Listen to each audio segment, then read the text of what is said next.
बिस्मिल्लाहिर्रहमानिर्रहीम। यानी शुरू करता हूँ उस खुदा का नाम लेकर जो बड़ा मेहरबान निहायत रहम वाला है। भाई और बहनों, वो बड़ा मेहरबान एकमात्र सुप्रीम गॉड वो अल्लाह कबीर कौन है, वर्तमान में कहाँ है, उसकी प्राप्ति कैसे होगी, कैसे हमारा मोक्ष होगा, इन तमाम बातों की जानकारी वर्तमान में विश्व के किसी भी मुसलमान भाई बंधुओं को नहीं है। ये जानकारी भी हमने ही देनी पड़ेगी क्योंकि हम वर्तमान में उस एकमात्र बड़े मेहरबान निहायत रहम दिल अल्लाह की शरण में हैं। और वो अल्लाह आज धरती पर मनुष्य रूप में, दरवेश रूप में, संत रूप में आया हुआ है।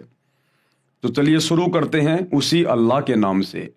परम पिता परमात्मा, सारी सृष्टि के रचनहार, कुल मालिक, असंख्य ब्रह्मांडों के स्वामी, जगत गुरु, तीनों लोकों में प्रवेश करके सबका भरण पोषण करने वाले, राजाधिराज, आत्माधार, नाथों के नाथ, देवों के देव महादेव, सर्वेश्वर, महेश्वर, मृत्युंजय, अजरो अमर, आदि अनादि, सनातनी प्रभु, जगत पिता जगदीश्वर, श्री श्री 1008 की उपाधि के वास्तविक अधिकारी, अकाल मूर्त सौद स्वरूपी राम वासुदेव सर्वगतम ब्रह्म, परम पूज्य, प्रथम पूज्य, परम संत, परम पुरुष, परम धनी, परम दयालु, सत्य कबीर, हक्का कबीर, अल्लाहु कबीर, बाखबर अल्लाह ताला, जगत के तारणहार, जगत के मुक्तिदाता, जगत के जगन्नाथ, हारे के सहारे, हिंदुओं के राम, मुसलमानों के अल्लाह, सिखों के वाहिगुरु, ईसाइयों के मसीह, दया के सागर दया निधि, करुणा के सागर करुणा निधि, स्वयं भू परिभू, संकट मोचन, कष्ट हरण, मंगल करण, दुख भंजन, अविगत कबीर,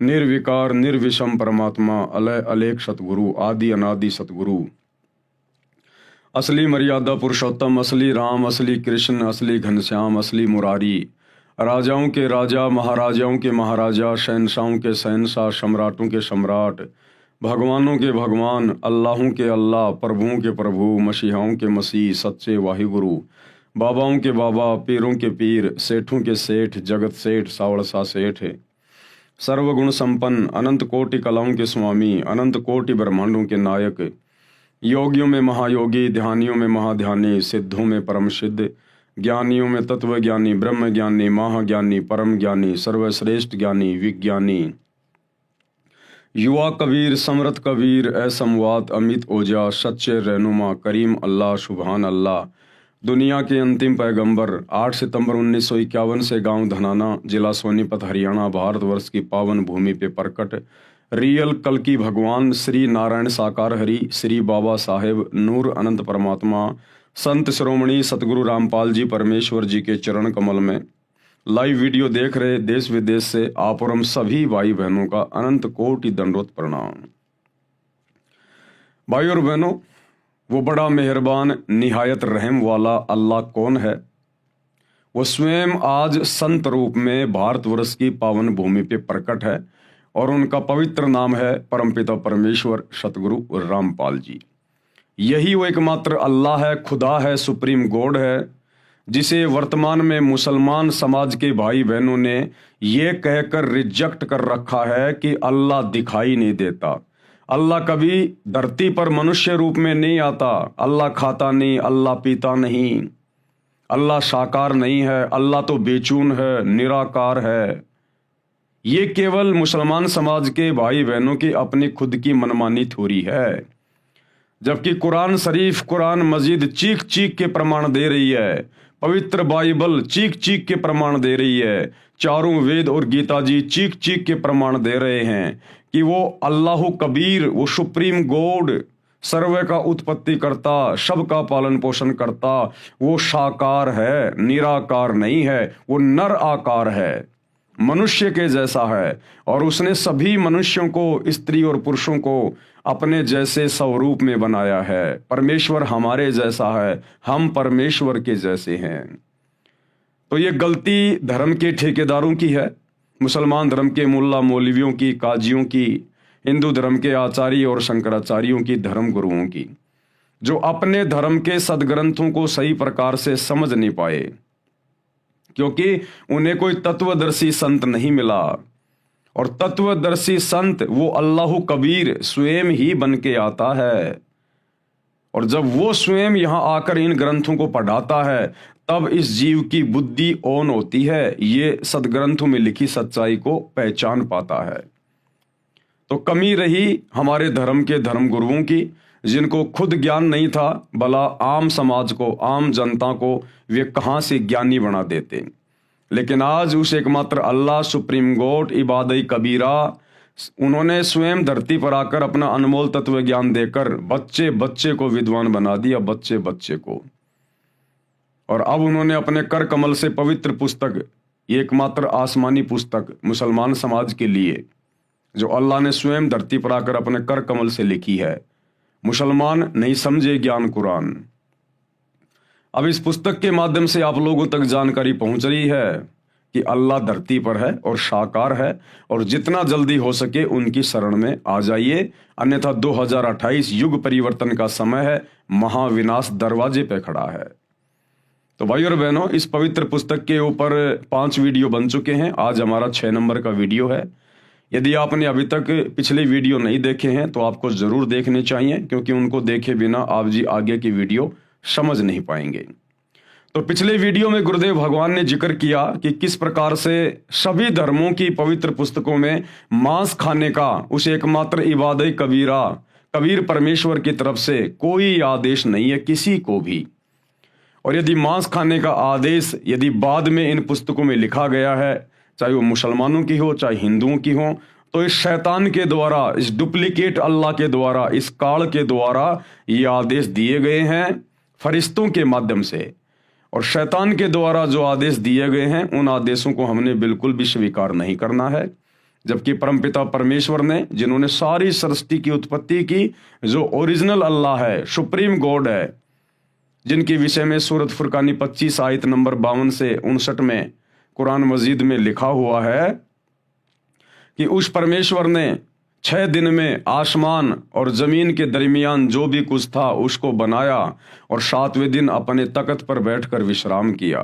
तो उस परमेश्वर ने, अल्लाह कबीर ने 6 दिनों में किसी भी आत्मा को मांस खाने का या जीव हत्या करने का कोई आदेश नहीं दिया।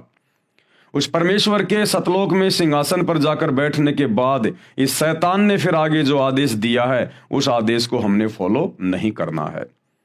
और आज गुरुदेव हमें बता रहे हैं कि किसी भी धर्म के किसी भी महापुरुष ने, जो कि धर्म के अगुवा रहे हैं, उन्होंने मांस भक्षण नहीं किया। तो मुसलमान धर्म के जो अंतिम पैगंबर माने जाते हैं हजरत मोहम्मद जी, उन्होंने अपने जीवन में कभी मांस को छुआ भी नहीं, खाना तो बहुत दूर की बात है। फिर आज वर्तमान का मुसलमान समाज कैसे कह सकता है कि हम हजरत मोहम्मद जी के फॉलोवर हैं, हम हजरत मोहम्मद जी के नियम और मर्यादाओं में चल रहे हैं, हम उनकी शिक्षाओं में चल रहे हैं। एक भी मुसलमान हजरत मोहम्मद की शिक्षाओं में वर्तमान में नहीं चल रहा है। तो गुरुदेव आज बता रहे हैं नबी हजरत मोहम्मद के विषय में, वो मांस खाया करते थे या नहीं खाया करते थे। ये पवित्र पुस्तक है मुसलमान नहीं समझे ज्ञान कुरान, और इसका page number 18 plus part number 6। हजरत मोहम्मद जी मांस नहीं खाते थे।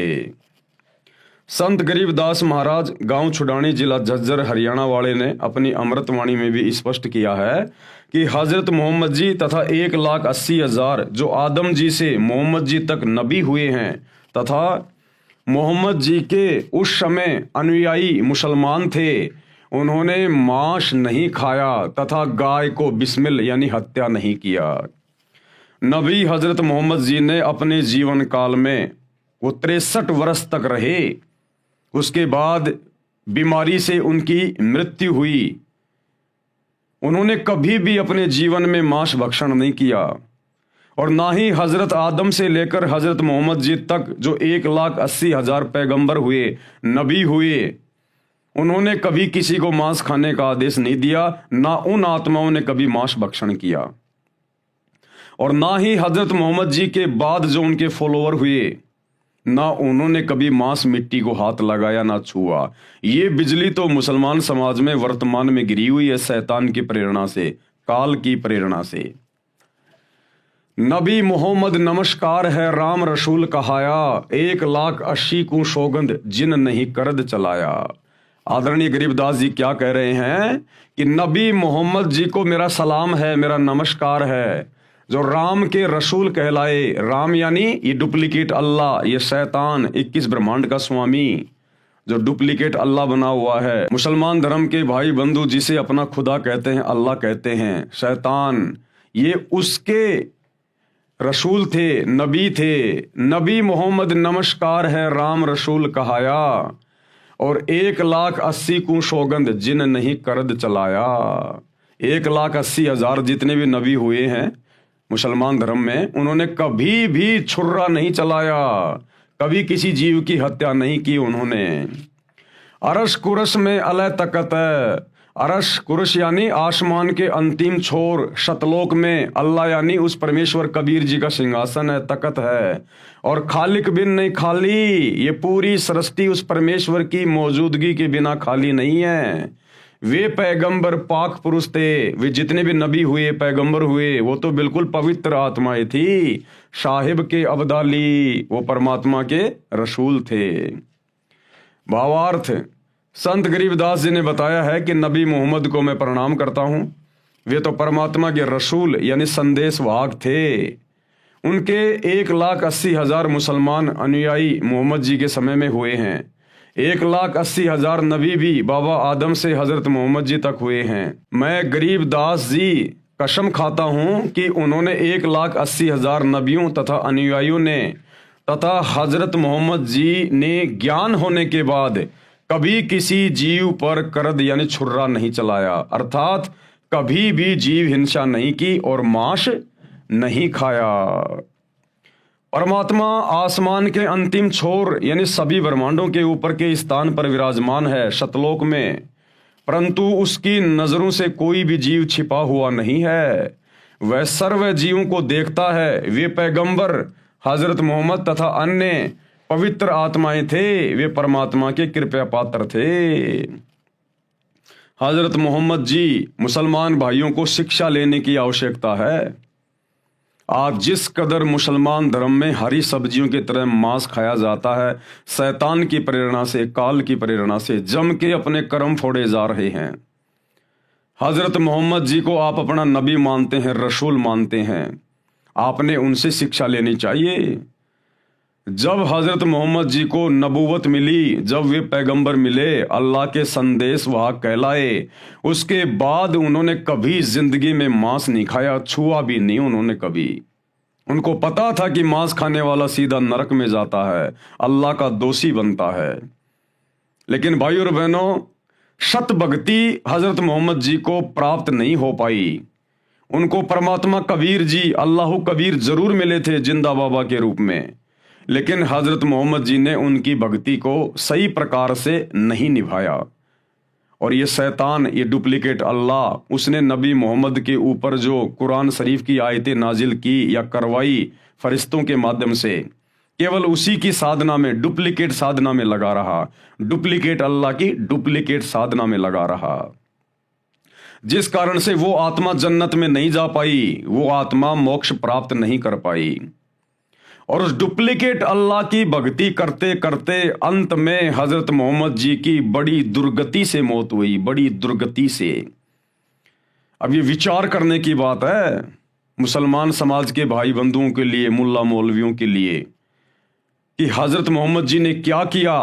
वो कितने पाक पुरुष थे जिन्होंने कभी मांस को छुआ भी नहीं, और आप लोग सातों दिन हरी सब्जियों की तरह मांस खाते हो। और जब हजरत मोहम्मद जी की ऐसी दुर्गति से मौत हुई, अंत में अकाल मृत्यु, मात्र 63 साल की उम्र में अकाल मृत्यु, तो सोचिए आप लोग अल्लाह की इबादत तो छोड़ दीजिए, आप तो अपने नबी हजरत मोहम्मद जी की शिक्षाओं पर भी सही प्रकार से नहीं चल पा रहे, तो आप लोगों के साथ में क्या बीतेगी, आप कहां जाओगे जब आपके नबी जन्नत में नहीं जा पाए।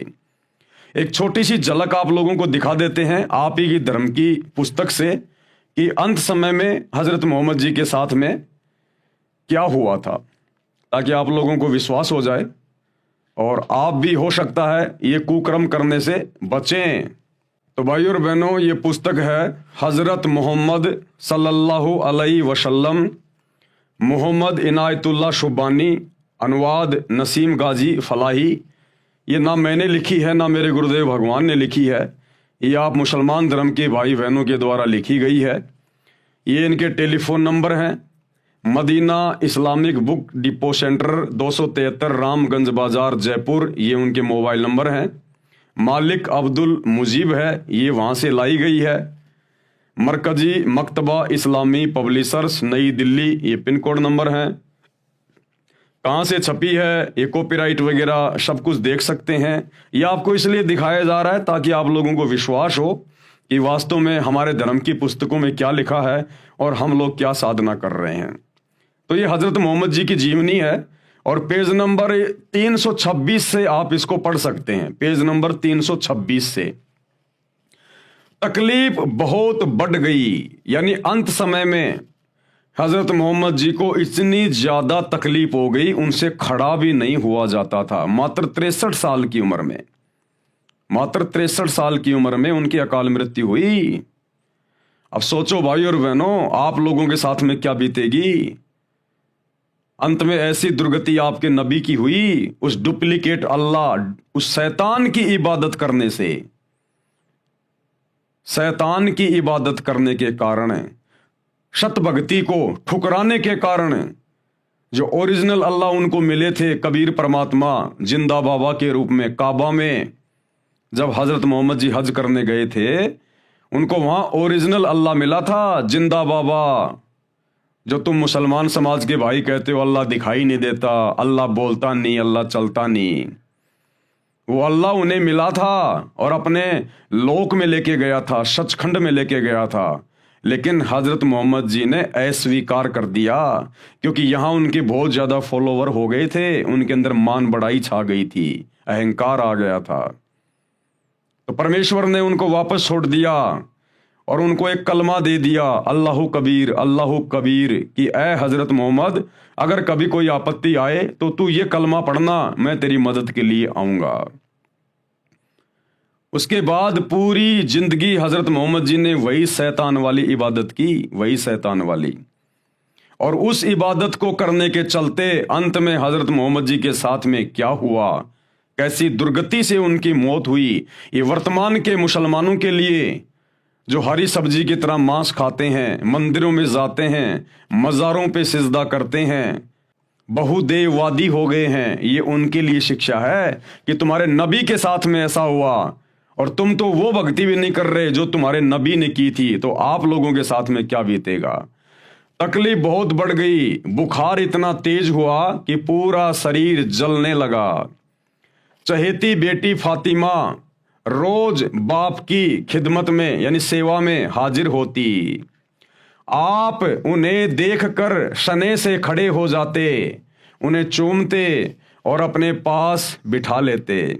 आज बला की बेचैनी थी, उस दिन हजरत मोहम्मद को जबरदस्त बेचैनी थी, बड़ी पीड़ा हो रही थी, कमजोरी भी बहुत ज्यादा थी। हजरत फातिमा आई तो आप उठकर प्यार ना कर सके, अपनी बेटी को भी प्यार ना कर सके, इतने ज्यादा बीमार हो गए थे, उठने की हिम्मत भी नहीं थी, कमजोरी बहुत ज्यादा थी। हजरत फातिमा आई तो आप उठकर प्यार ना कर सके। वे पास आई, स्वयं उन्होंने आपको चूमा और पहलू में बैठ गई। बुखार इतना तेज था कि बार बार आप सलल बेहोश हो जाते। देख लो भाई और बहनों, शैतान की इबादत का नतीजा हजरत मोहम्मद के साथ में ये बीता, आप लोगों के साथ क्या होगा। पास ही एक बर्तन में ठंडा पानी था, आप उसमें हाथ डालते और चेहरे पर मलते, बेचैनी बहुत थी।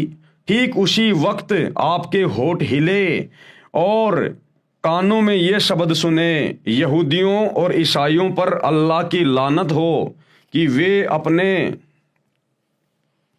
पैगंबरों की कब्रों पर सजदे करने लगे।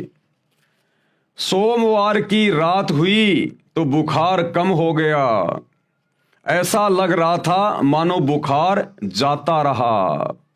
बेचैनी नाम को न थी, तबीयत को बिल्कुल सुकून था। जिसने देखा समझा आप अच्छे हो गए, उदास चेहरे फिर चमक उठे, मुरझाए हुए दिल फिर लहला उठे। यानी जरा सी उनको राहत हुई, जरा सा भी ठीक हुए तो उनके जो फॉलोवर थे उनको बड़ी खुशी हुई कि हमारे सलल लगता है ठीक हो गए, लेकिन ठीक नहीं हुए। सोमवार की रात हुई तो बुखार कम हो गया, ऐसा लग रहा था मानो बुखार जाता रहा। बेचैनी नाम को न थी, तबीयत को बिल्कुल सुकून था। जिसने देखा समझा आप अच्छे हो गए। उदास चेहरे फिर चमकने लगे, मुरझाए हुए दिल फिर लहला उठे। आप सलल यानी हजरत मोहम्मद का कमरा मस्जिद से मिला हुआ था।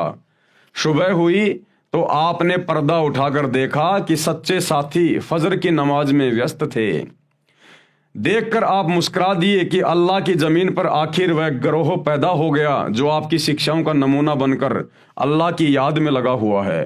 कुछ आहट हुई तो साथी समझे कि आप बाहर आना चाहते हैं। वे खुशी से बेताब हो गए और करीब था कि वे नमाज छोड़ दें, नमाज तोड़ दें। हजरत अबू बकर इमाम थे, उन्होंने चाहा कि पीछे हट जाएं, लेकिन आप सल्लल्लाहु ने इशारे से मना कर दिया। फिर कमरे के अंदर होकर पर्दा गिरा दिया। कमजोरी इतनी ज्यादा थी कि पर्दा भी अच्छी तरह न गिरा सके। पैरों पर खड़े होना भी कठिन था। ये हजरत मोहम्मद की मात्र 63 साल की उम्र में उनकी क्या हालत हो गई थी शैतान की भक्ति करने के कारण। अरे परमात्मा तो बुढ़ापे में भी अपने भगत को बिल्कुल चंगा रखेगा, चंगा। परमात्मा अपने भगत को इस प्रकार की बीमारियों से नहीं गुजरने देता। वो अल्लाह कबीर इबादत कबीरा, अन्यथा उसकी इबादत की आवश्यकता क्या है। ये 63 साल की उम्र में और 1400 साल पहले जिस समय आदमी 150 साल जिया करते थे, 63 साल की उम्र में हजरत मोहम्मद के घुटने टूट गए। इतनी कमजोरी, ऐसी तबीयत खराब हुई। उस डुप्लीकेट अल्लाह ने कोई सहारा नहीं दिया, कोई साथ नहीं दिया। अरे आज तुम्हारा सलमान खान भी 60 साल का हो गया और हट्टा कट्टा लग रहा है, हट्टा कट्टा। और 63 साल की उम्र में हजरत मोहम्मद की ये दुर्गति शैतान की इबादत के कारण है, शैतान की इबादत के कारण है। पर्दा भी अच्छी तरह ना गिरा सके, पैरों पर खड़े होना भी कठिन था। लेकिन साथियों को खुश देखकर आप भी बेहद खुश थे। कमजोरी हर सन बढ़ती जा रही थी, मौत धीरे धीरे सरकती आ रही थी। आपने बर्तन में ठंडा पानी मांगा, तुरंत पानी पेश कर दिया गया। आप बार बार उसमें हाथ डालते और चेहरे पर मलते। चादर कभी मुख पर डाल लेते, कभी हटा लेते। उस समय निरंतर आपके मुख से ये शब्द निकल रहे थे, क्या? ए अल्लाह, नजा यानी जाल निकलने के समय की परेशानियों को झेलना मेरे लिए आसान कर दे। आंख फाड़ के देख लो मुसलमान धर्म के भाइयों और बहनों, नबी हजरत मोहम्मद अपने अल्लाह से ये दुआ कर रहे थे, पुकार कर रहे थे कि ए अल्लाह, अरे कम से कम मेरा शरीर, मेरी मौत मेरे नजदीक है, कम से कम अब तो मेरी परेशानी को कम कर दे। यानी मेरे प्राण निकलते समय तो कम से कम मुझे थोड़ी बहुत राहत दे दे। वो इतने दुखी हो रहे थे, इतने बेचैन हो रहे थे, उनको ढंग की मौत भी नसीब नहीं हुई। आपके नबी को मौत भी आरामदायक नसीब नहीं हुई। यह है शैतान की भक्ति का प्रतिफल जो हजरत मोहम्मद जी ने की, ये उसका प्रतिफल है। और परिणाम भोगा उन्होंने उस सच्चे इबादत कबीरा, कबीर परमेश्वर की भक्ति को ठुकराने का। अंत में अल्लाह से पुकार कर रहा है, मिन्नतें कर रहा है कि मेरी मौत का दिन निकट है, कम से कम मेरी थोड़ी बहुत तो परेशानी कम कर दे, मेरे प्राण तो ढंग से निकल जाएं। लेकिन वो भी ढंग से नहीं निकलने दी वो शैतान ने, डुप्लीकेट अल्लाह ने। ए अल्लाह, नजा यानी जाल निकलने के समय की परेशानियों को झेलना मेरे लिए आसान कर दे। प्यारे बाप की बेचैनी देखकर हजरत फातिमा बेचैन हो गई, उनकी बेटी भी बेचैन हो गई अपने बाप की बेचैनी को देख के। वे खुद ब खुद पुकार उठी। हजरत फातिमा क्या बोली? हाय मेरे बाप की बेचैनी। आपने सुना तो फरमाया आज के बाद फिर तुम्हारा बाप बेचैन ना होगा कि बेटी मैं जा रहा हूं, मेरा अंतिम समय है, इसके बाद मैं कभी बेचैन नहीं रहूंगा। यानी इस शरीर में मुझे फिर ये तकलीफ नहीं मिलेगी, ये मेरी अंतिम तकलीफ है, मेरी लास्ट तकलीफ है। इतना दुखी, इतना परेशान अंत समय में। दोपहर के बाद का समय था, सीने में सांस धड़ाधड़ रही थी। इतने में आप सलल यानी हजरत मोहम्मद के होठ हिले और कानों में ये आवाज आई, नमाज और गुलामों से अच्छा सलूक। फिर हाथ ऊपर उठे, आप सलल ने उंगली से इशारा किया और फिर फरमाया, अब और कोई नहीं, बस वही सबसे बड़ा साथी। क्या बोले हजरत मोहम्मद? बस अब और कोई नहीं, वो ही सबसे बड़ा साथी। कौन? वो इबादई कबीरा, ओरिजिनल खुदा, जो हजरत मोहम्मद को मक्का में मिला था, काबा में मिला था। क्योंकि हजरत मोहम्मद ने देख लिया कि मैंने शैतान की इबादत की पूरी जिंदगी और अंत में मुझे मौत भी ढंग की नसीब नहीं हो रही, इतनी भयंकर बेचैनी मुझे हो रही है। तो कहा कि एकमात्र वो ही है बस सबका साथी, अल्लाह कबीर, वो कबीर परमात्मा ही साथी है, ये शैतान साथी नहीं है। अब और कोई नहीं, बस वही सबसे बड़ा साथी। यही कहते कहते हाथ लटकाए, आंखें छत से लग गई और पवित्र आत्मा रब से जा मिली, यानी शैतान से जा मिली। मुसलमान जिसे अपना रब कहते हैं, जिसे अपना अल्लाह कहते हैं, वो शैतान है, शैतान है। अब ये देख लो अंत समय में हजरत मोहम्मद की हालत। अरे भक्ति क्यों की जाती है, इबादत क्यों की जाती है? ये दुनिया मंदिरों में, मस्जिदों में धक्के क्यों खा रही है? ये भगवान के लिए पैदल जाती है लंबे लंबे रास्ते तय करके, क्यों? सुख शांति के लिए। जब तक जिए तब तक घर परिवार में सुख शांति रहे, कारोबार ठीक ठाक चले, बाल बच्चे सलामत रहे, शरीर सलामत रहे, और अंत में ये शरीर आसानी से छूट जाए। इसीलिए तो दुनिया भक्ति करती है। और देख लो हजरत मोहम्मद जी की अंत समय में क्या हालत हुई। तो वर्तमान के मुसलमानों को एक शिक्षा है कि तुम लोग तो वो साधना भी नहीं कर रहे जो हजरत मोहम्मद ने की थी। उस पवित्र आत्मा ने कभी जिंदगी में मांस को छुआ नहीं, कभी ब्याज लिया नहीं, कभी झूठ बोला नहीं। और आप मुसलमान क्या कर रहे हो वर्तमान में? उनकी एक भी शिक्षा पर नहीं हो, तो सोचो तुम्हारे साथ में क्या होगा, यहां भी और शरीर छोड़कर जाने के बाद भी। सोमवार का दिन था, रबीउल अव्वल की 12 तारीख थी, हिजरत का 11वां साल था। जानी सारों की नजर में दुनिया अंधेरी हो गई और दिल की बस्ती में सन्नाटा छा गया। निसंदेह हम अल्लाह ही के हैं और बेशक उसी की ओर लौटने वाले हैं। ए अल्लाह, सलामती हो प्यारे नबी पर। अरे जब खुद हजरत मोहम्मद की दुआ उस डुप्लीकेट अल्लाह ने स्वीकार नहीं करी, खुद हजरत मोहम्मद जी प्रार्थना करते करते मर गए कि ए अल्लाह, कम से कम मरते मरते तो कम से कम मुझे थोड़ी बहुत राहत दे दे, बड़ी बेचैनी हो रही है। जब उस डुप्लीकेट अल्लाह ने, शैतान ने हजरत मोहम्मद की खुद की प्रार्थना स्वीकार नहीं करी और दुर्गति से ही मौत हुई, तो भला उनके फॉलोवर के द्वारा, उनके अनुयायियों के द्वारा जो सलामती की दुआ की जा रही थी, वो कैसे स्वीकार होगी?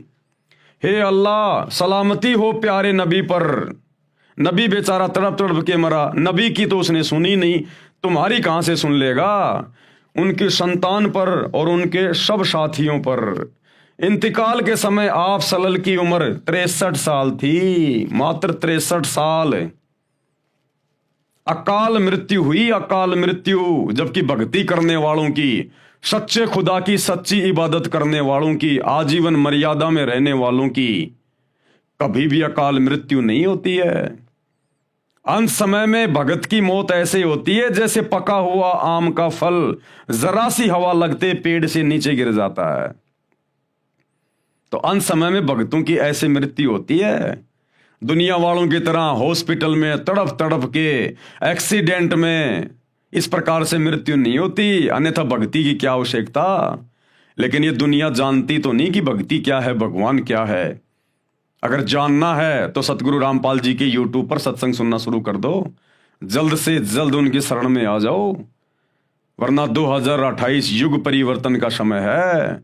ये शैतान, ये काल जिसने नबी को नहीं बख्शा, ये वर्तमान के लोगों को कहां बख्शेगा जिनका कोई दीन धर्म नहीं है।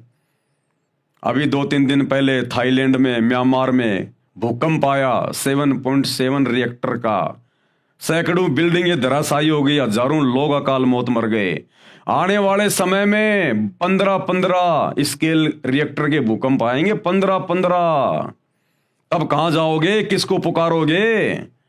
अरे थाईलैंड के मुसलमान क्या अल्लाह की भक्ति नहीं करते, क्या इबादत नहीं करते?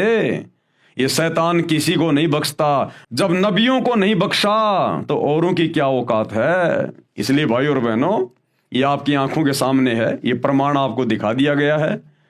मानो तो ठीक और ना मानो तो ठीक, भाई हमारा जो कर्म है वो हम कर रहे हैं। तो हजरत मोहम्मद जी ने कभी मांस को छुआ भी नहीं, और वर्तमान के मुसलमान आज 7 दिन मांस खाते हैं, तो भाई क्या होगा आप लोगों के साथ में। संत जंभेश्वर महाराज जी के विचार, यानी हजरत मोहम्मद जी को लेकर संत जंभेश्वर जी महाराज एक राजस्थान में संत हुए हैं, वो क्या कुछ कह रहे हैं। इसी बात की गवाही संत जंभेश्वर जी महाराज विष्णोई धर्म के प्रवर्तक ने दी है शब्द संख्या 12 में। महमद महमद न कर काजी, महमद का तो विषम विचारूं, महमद हाथ करद ना होती लोहे घड़ी नसारू, महमद साथ पयंबर सीधा 1,80,000, और महमद मर्द हलाली होता तुम ही भये मुर्दाऊ। भावार्थ किया गुरुदेव ने। संत जंभेश्वर जी ने बताया है कि हे काजी, आप उस पवित्र आत्मा मोहम्मद जी का नाम लेकर जो गाय या अन्य जीवों को मारते हो, उस महापुरुष को बदनाम कर रहे हो। हजरत मोहम्मद जी के विचार बहुत नेक थे, आप उनके बताए मार्ग से भटक गए हैं। मोहम्मद जी के हाथ में करद यानी जीव काटने का छुर्रा नहीं था, जो लोहे के आयरन पर घण से कूट कर तैयार होता है। हजरत मोहम्मद के साथ 1,80,000 पवित्र आत्माएं मुसलमान अनुयायी थे। वे तथा हजरत आदम से हजरत मोहम्मद तक नबी हुए हैं। वे सीधे साधे थे तथा नेक पैगंबर थे। हजरत मोहम्मद तो सूरवीर हलाल की कमाई करके खाने वाले थे। तुम ही मुर्दारू अर्थात जीव हिंसा करने वाले हो। आप उस महापुरुष के अनुसार अपना जीवन निष्पाप बनाओ, जीव हिंसा मत करो। संत जंभेश्वर को परमात्मा जिंदा महात्मा के रूप में समराथल में मिले थे। कबीर परमात्मा अल्लाह कबीर संत जंभेश्वर जी को भी मिले थे जिंदा बाबा के रूप में। जैसा कि वेदों में प्रमाण है कि परमात्मा सतलोक में रहता है, वहां से गति करके पृथ्वी पर प्रकट होता है, अच्छी आत्माओं को मिलता है, उनको आध्यात्मिक यथार्थ ज्ञान देता है, कवियों की तरह आचरण करता हुआ पृथ्वी पर विचरता है। जिस कारण से प्रसिद्ध कवियों में भी एक कवि होता है, वह कवि की उपाधि प्राप्त करता है। परमात्मा गुप्त भक्ति के मंत्रों को उद्घृत करता है यानी आविष्कार करता है, जो वेदों व कतेबों आदि आदि पोथियों में नहीं होता। कृपया इन मंत्रों का अनुवाद देखें फोटो कॉपी में इसी पुस्तक के पेज नंबर 140 पर। यह प्रमाण है ऋग्वेद मंडल 9 सूक्त 20 मंत्र 1, ऋग्वेद मंडल 9 सूक्त 86 मंत्र 26 और 27, ऋग्वेद मंडल 9 सूक्त 82 मंत्र 1 और 2, ऋग्वेद मंडल 9 सूक्त 54 मंत्र 3, ऋग्वेद मंडल 9 सूक्त 94 मंत्र 1, ऋग्वेद मंडल 9 सूक्त 95 मंत्र 2, ऋग्वेद मंडल 9 सूक्त 96 मंत्र 17 से 20। जैसा कि पूर्व में लिख दिया है कि हजरत मोहम्मद जी तथा अन्य कई महात्माओं को परमात्मा जिंदा महात्मा के रूप में मिला था, उसी प्रकार महात्मा जंभेश्वर जी महाराज को समराथल में जिंदा संत के रूप में परमात्मा मिले थे। कबीर जी। प्रमाण श्री जंभेश्वर जी की वाणी संख्या 50 का कुछ अंश। दिल दिल आप खुदाए बंद जाग्यो, शब दिल जाग्यो सोई, जो जिंदो हज काबे जाग्यो, थल सिर जाग्यो सोई, नाम विष्णु के मुश्किल गाल रे, ते काफिर शैतानी, हिंदू होय का तीर्थ नावे, पिंड भरावे, ते पण रहा इवाणी। तुर्क होए हज काबो धोके, भूल्या मुसलमानी, के पुरुष अवर जागेला, थल जाग्यो निजवाणी, गुरुदेव ने क्या अर्थ किया है?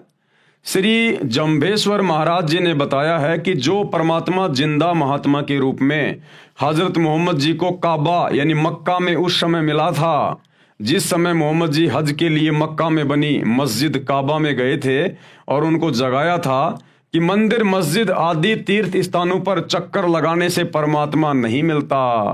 अरे परमात्मा कोई जानवर थोड़ी है, परमात्मा कोई पशु थोड़ी है जो मुल्ला मौलवियों ने उनको पकड़ के रस्से से मस्जिद में बांध रखा होगा, या पंडितों ने, ब्राह्मणों ने, आचार्य शंकराचार्यों ने उनको मंदिर में कैद कर रखा होगा। परमात्मा तो कण कण में है, सर्व जगह व्याप्त है।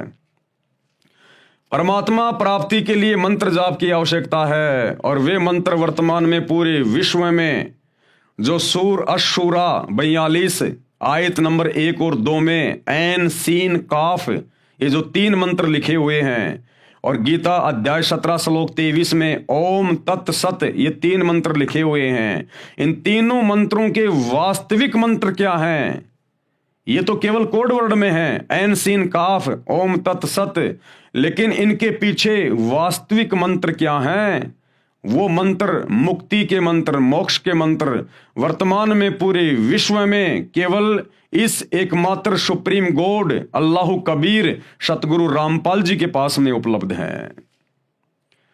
श्री जम्भेश्वर जी महाराज ने फिर बताया है कि वही परमात्मा थलसिर यानी समराथल स्थान राजस्थान प्रांत में आया और मुझे जगाया। ना जाने कितने व्यक्ति और जागेंगे। जैसे मेरा समराथल प्रसिद्ध है, ये मेरी निज वाणी यानी विशेष वचन है। मैंने अपनी अनुभव की खास निज यथार्थवाणी बोलकर समराथल के व्यक्तियों में परमात्मा भक्ति की जागृति लाई है। सत्य से दूर होकर मुसलमान अभी भी काबे में हज करने जाते हैं, वहां धोख लगाते हैं यानी सिजदा करते हैं, पत्थर को सिजदा करते हैं, जो व्यर्थ है। इसी प्रकार हिंदू भी तीर्थ पर जाते हैं, भूतों की पूजा करते हैं, पिंड भराते हैं, ये सब व्यर्थ साधना है। कुरान ज्ञान दाता के मांस आहार के विषय में निर्देश। कुरान ज्ञान दाता यानी कुरान का ज्ञान देने वाला। अब कुरान का ज्ञान दिया डुप्लीकेट अल्लाह ने, डुप्लीकेट खुदा ने, इस शैतान ने हजरत मोहम्मद जी को। तो मांस खाने को लेकर इस शैतान ने क्या कुछ फरमान जारी किया है अपनी तरफ से, हम सबके कर्म फुड़वाने के लिए, हमें नरक में ठोकने के लिए, 84 लाख योनियों में गधे कुत्ते शुअर बनाने के लिए, हमें कष्ट देने के लिए इस डुप्लीकेट अल्लाह ने कुरान में कहा, किन किन आयतों में और कैसे कैसे किन किन जानवरों का मांस खाने का आदेश दिया है। ये इसी प्रकार से जीवों को भ्रमित करता है। उस अल्लाह कबीर ने, सुप्रीम गॉड ने कोई मांस खाने का आदेश नहीं दिया, पहले आप जी पढ़ चुके हैं। उसने तो 6 दिन में आसमान और धरती के बीच में जो भी कुछ था उसको बनाया और 7वें दिन तख्त पे जा बैठा। और पवित्र बाइबल में साफ साफ लिखा हुआ है कि उन 6 दिनों में उस अल्लाह ने, सुप्रीम गॉड ने, कबीर जी ने स्त्री और पुरुषों को खाने के लिए क्या आदेश दिया और जानवरों को खाने के लिए क्या आदेश दिया। और उसके तख्त पर जाकर बैठने के बाद इस शैतान ने फिर हमें भ्रमित कर दिया, उल्टे सीधे आदेश देकर, मांस खाने का आदेश देकर। तो जो कुरान का ज्ञान देने वाला है डुप्लीकेट अल्लाह, उसने क्या कुछ लिखा है मांस खाने के विषय में। सूर अल माइदा 5 और आयत नंबर 1, ये डुप्लीकेट अल्लाह, ये शैतान क्या कह रहा है?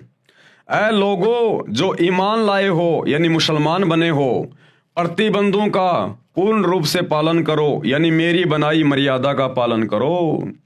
और क्या कह रहा फिर ये शैतान, ये कैसे भ्रमित करता फिर देखिएगा।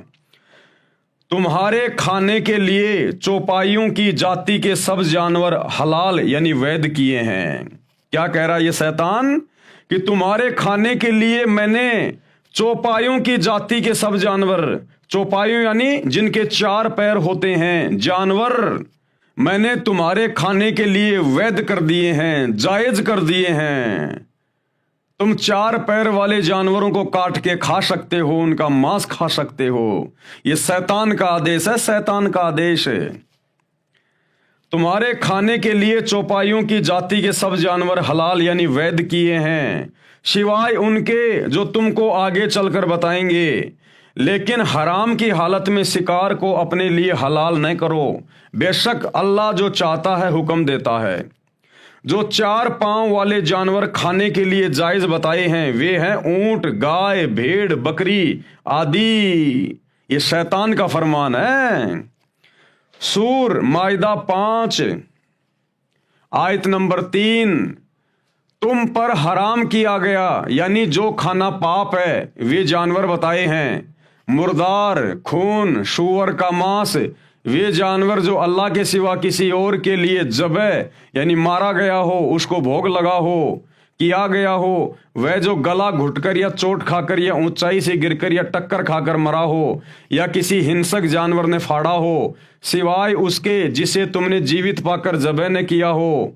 वह किसी स्थान पर ज़बह किया गया हो, यानी जिस स्थान पर अन्य देवी देवताओं की मूर्ति हो, और ये भी तुम्हारे लिए नाजायज है।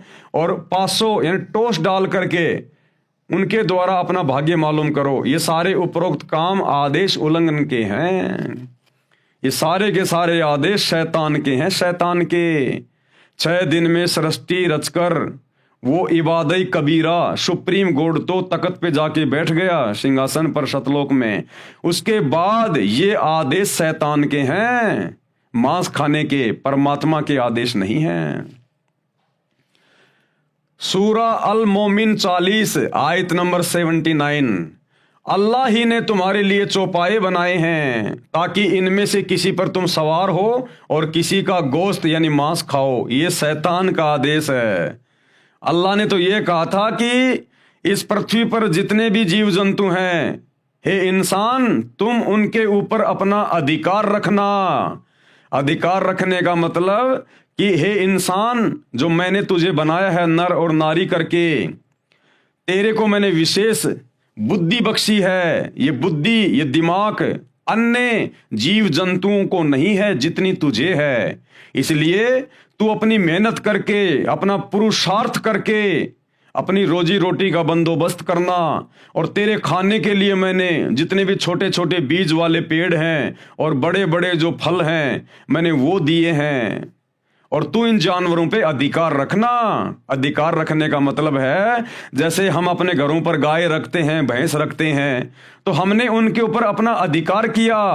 हमने उनको समय पे खाना खिलाया, चारा खिलाया, पानी पिलाया, तो वो गाय फिर हमें दूध देती है।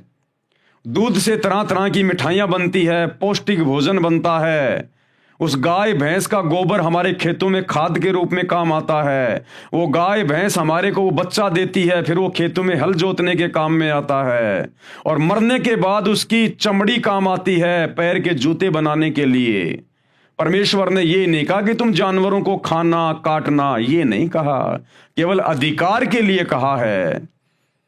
अब जैसे कोई व्यक्ति किसी हॉस्टल में अपने बच्चे को शहर में एडमिशन दिलवा के आ जाए, भाई माता पिता तो 24 घंटे बच्चे के पास रह नहीं सकते, उन्होंने तो गांव में आके अपना काम भी करना है।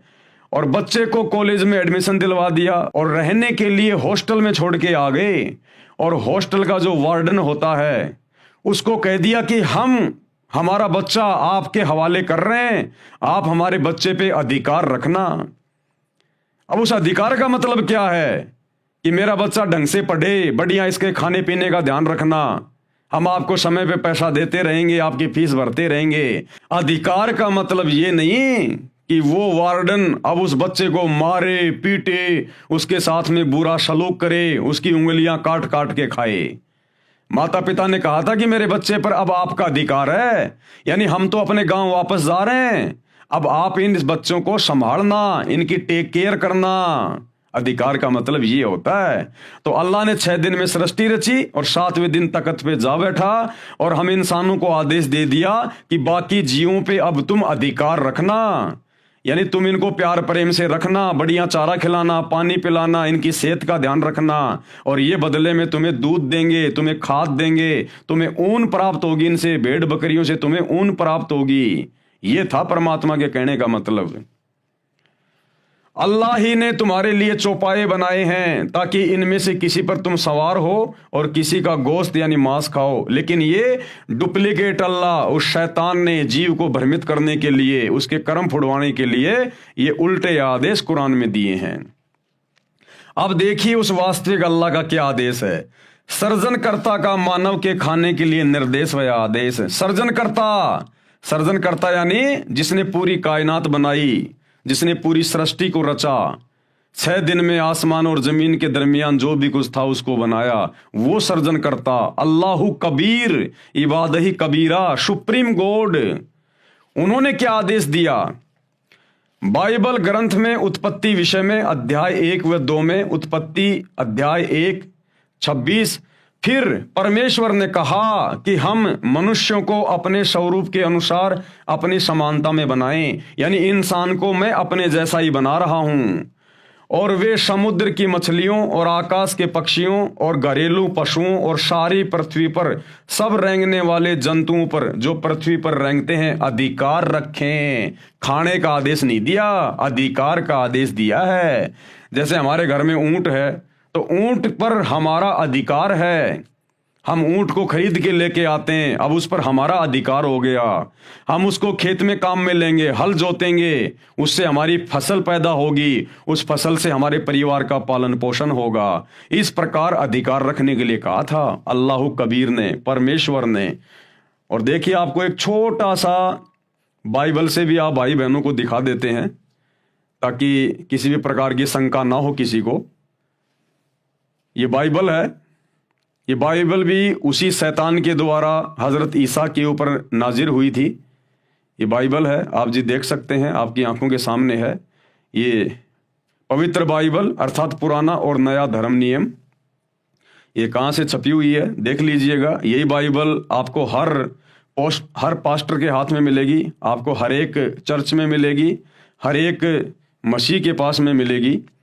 और ये इसका उत्पत्ति अध्याय नंबर 1 और ये इसके श्लोक नंबर हैं 26 से 29। ये आपको मैंने पहले दिखा दिया था, ये 26 है। फिर परमेश्वर ने कहा, यानी अल्लाह कबीर ने कहा, जिसने 6 दिन में सृष्टि रची, हम मनुष्य को अपने स्वरूप के अनुसार अपनी समानता में बनाएं, यानी मैं इंसान को अपने जैसा अपनी समानता में बनाऊंगा। तो अल्लाह कैसा हुआ? आप और हमारे जैसा हुआ, जिन्होंने अपने जैसा हमें बनाया। अब आगे चलिए, उन्होंने इंसानों को क्या क्या खाने का आदेश दिया।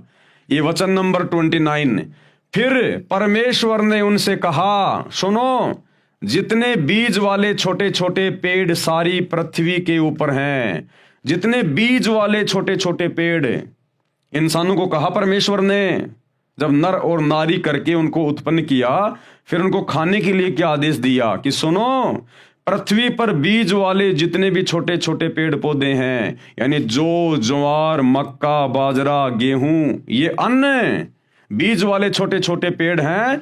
और जितने वृक्षों में बीज वाले फल होते हैं, यानी सेब, संतरा, अंगूर, आम, वे सब मैंने तुमको दिए हैं, वे तुम्हारे भोजन के लिए हैं।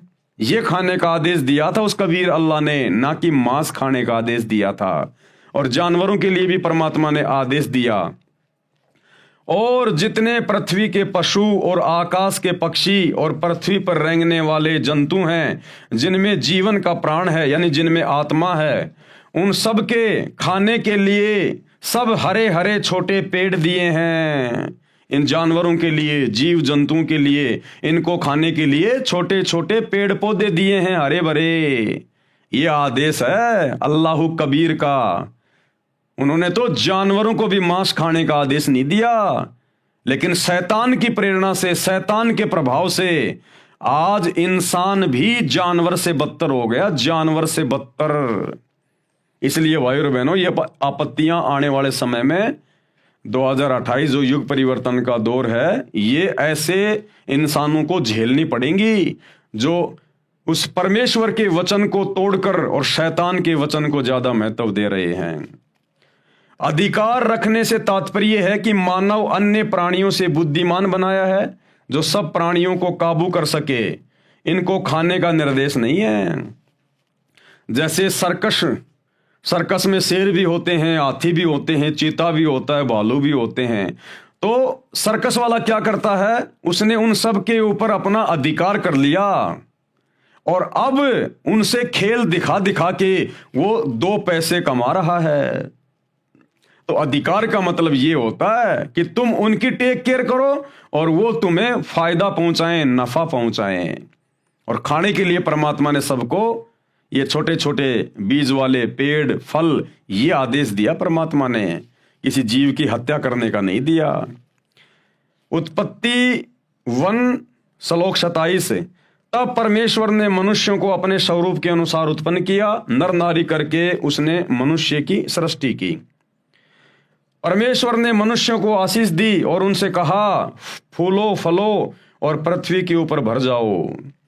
मनुष्यों के भोजन के लिए निर्देश जो अभी आपने बाइबल में देख लिया कि उस अल्लाह कबीर ने, सुप्रीम गॉड ने इंसानों के भोजन के लिए क्या निर्देश दिए।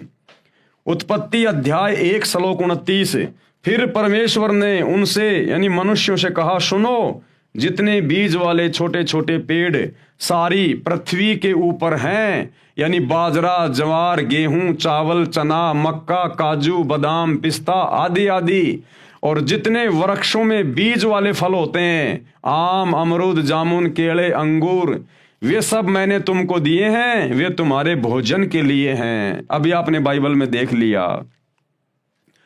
उत्पत्ति अध्याय 1 श्लोक 30, और जितने पृथ्वी के पशु और आकाश के पक्षी और पृथ्वी पर रेंगने वाले जंतु हैं, जिनमें जीवन के प्राण हैं, उन सब के खाने के लिए मैंने हरे हरे छोटे पेड़ दिए हैं, और वैसा ही हो गया।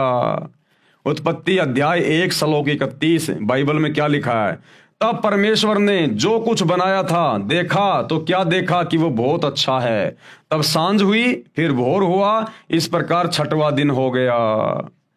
उत्पत्ति अध्याय 2 और आगे ये श्लोक नंबर 2, यों आकाश और पृथ्वी और उसकी सारी सेना का बनाना समाप्त हो गया, और परमेश्वर ने अपना काम जिसे वह करता था 7वें दिन समाप्त किया, और उसने अपने किए हुए सारे काम से 7वें दिन विश्राम किया। यानी वो कबीर परमात्मा अपने सतलोक के सिंहासन पर जा बैठा। उत्पत्ति अध्याय 2 श्लोक 3, और परमेश्वर ने 7वें दिन को आशीष दी तथा पवित्र ठहराया, क्योंकि उसमें उसने सृष्टि की रचना के सारे काम से विश्राम किया। विशेष मानव के भोजन के विषय में यह आदेश उस अल्लाह का, जिसके विषय में कुरान की सूरत फुरकानी 25 आयत नंबर 52 से 59 में वर्णन है कि कबीर अल्लाह ने सर्व सृष्टि की रचना 6 दिन में की, फिर ऊपर आसमान में तख्त यानी सिंहासन पर जा विराजा। उसकी खबर यानी संपूर्ण जानकारी किसी बाखबर यानी तत्वदर्शी संत से पूछो, उससे जानो। अब भैया उसकी जानकारी तो वर्तमान में सतगुरु रामपाल जी परमेश्वर जी के पास में है, बाकी पूरे विश्व में किसी के पास नहीं है। और अब ये जानकारी धीरे धीरे धीरे धीरे पूरी दुनिया को पता चल रही है कि वास्तव में रियल अल्लाह कौन है, रियल गॉड कौन है, और ये डुप्लीकेट शैतान जिसने सबको भ्रमित कर रखा है, जो मुसलमानों का अल्लाह बन के बैठा, हिंदुओं का भगवान बन के बैठा हुआ है। अब ये जानकारी सतगुरु रामपाल जी ने यानी स्वयं उस अल्लाह कबीर ने धरती पर बाखबर के रूप में, तत्वदर्शी संत के रूप में प्रकट होकर अब सबको बता दी है। और अब ये डूंडा फटेगा, डूंडा पूरे विश्व में डंके की चोट पर बच्चे बच्चे को पता चलेगा कि शैतान कौन है, डुप्लीकेट अल्लाह कौन है और सुप्रीम गॉड कौन है। यह कादिर अल्लाह अल्लाह ताला है, सृष्टि का रचनहार है। इसने जो रचना करनी थी 6 दिन में की, तथा जो प्राणियों के खाने का आदेश देना था दिया, और 7वें दिन ऊपर आसमान में अपने निज निवास में तख्त पर जा बैठा, जिसका आदेश मानव यानी नर नारी को मांस खाने का नहीं है। इसके आदेश की अवहेलना करके, अन्य का आदेश पालन करके मांस खाने वाले परमेश्वर का विधान भंग कर रहे हैं।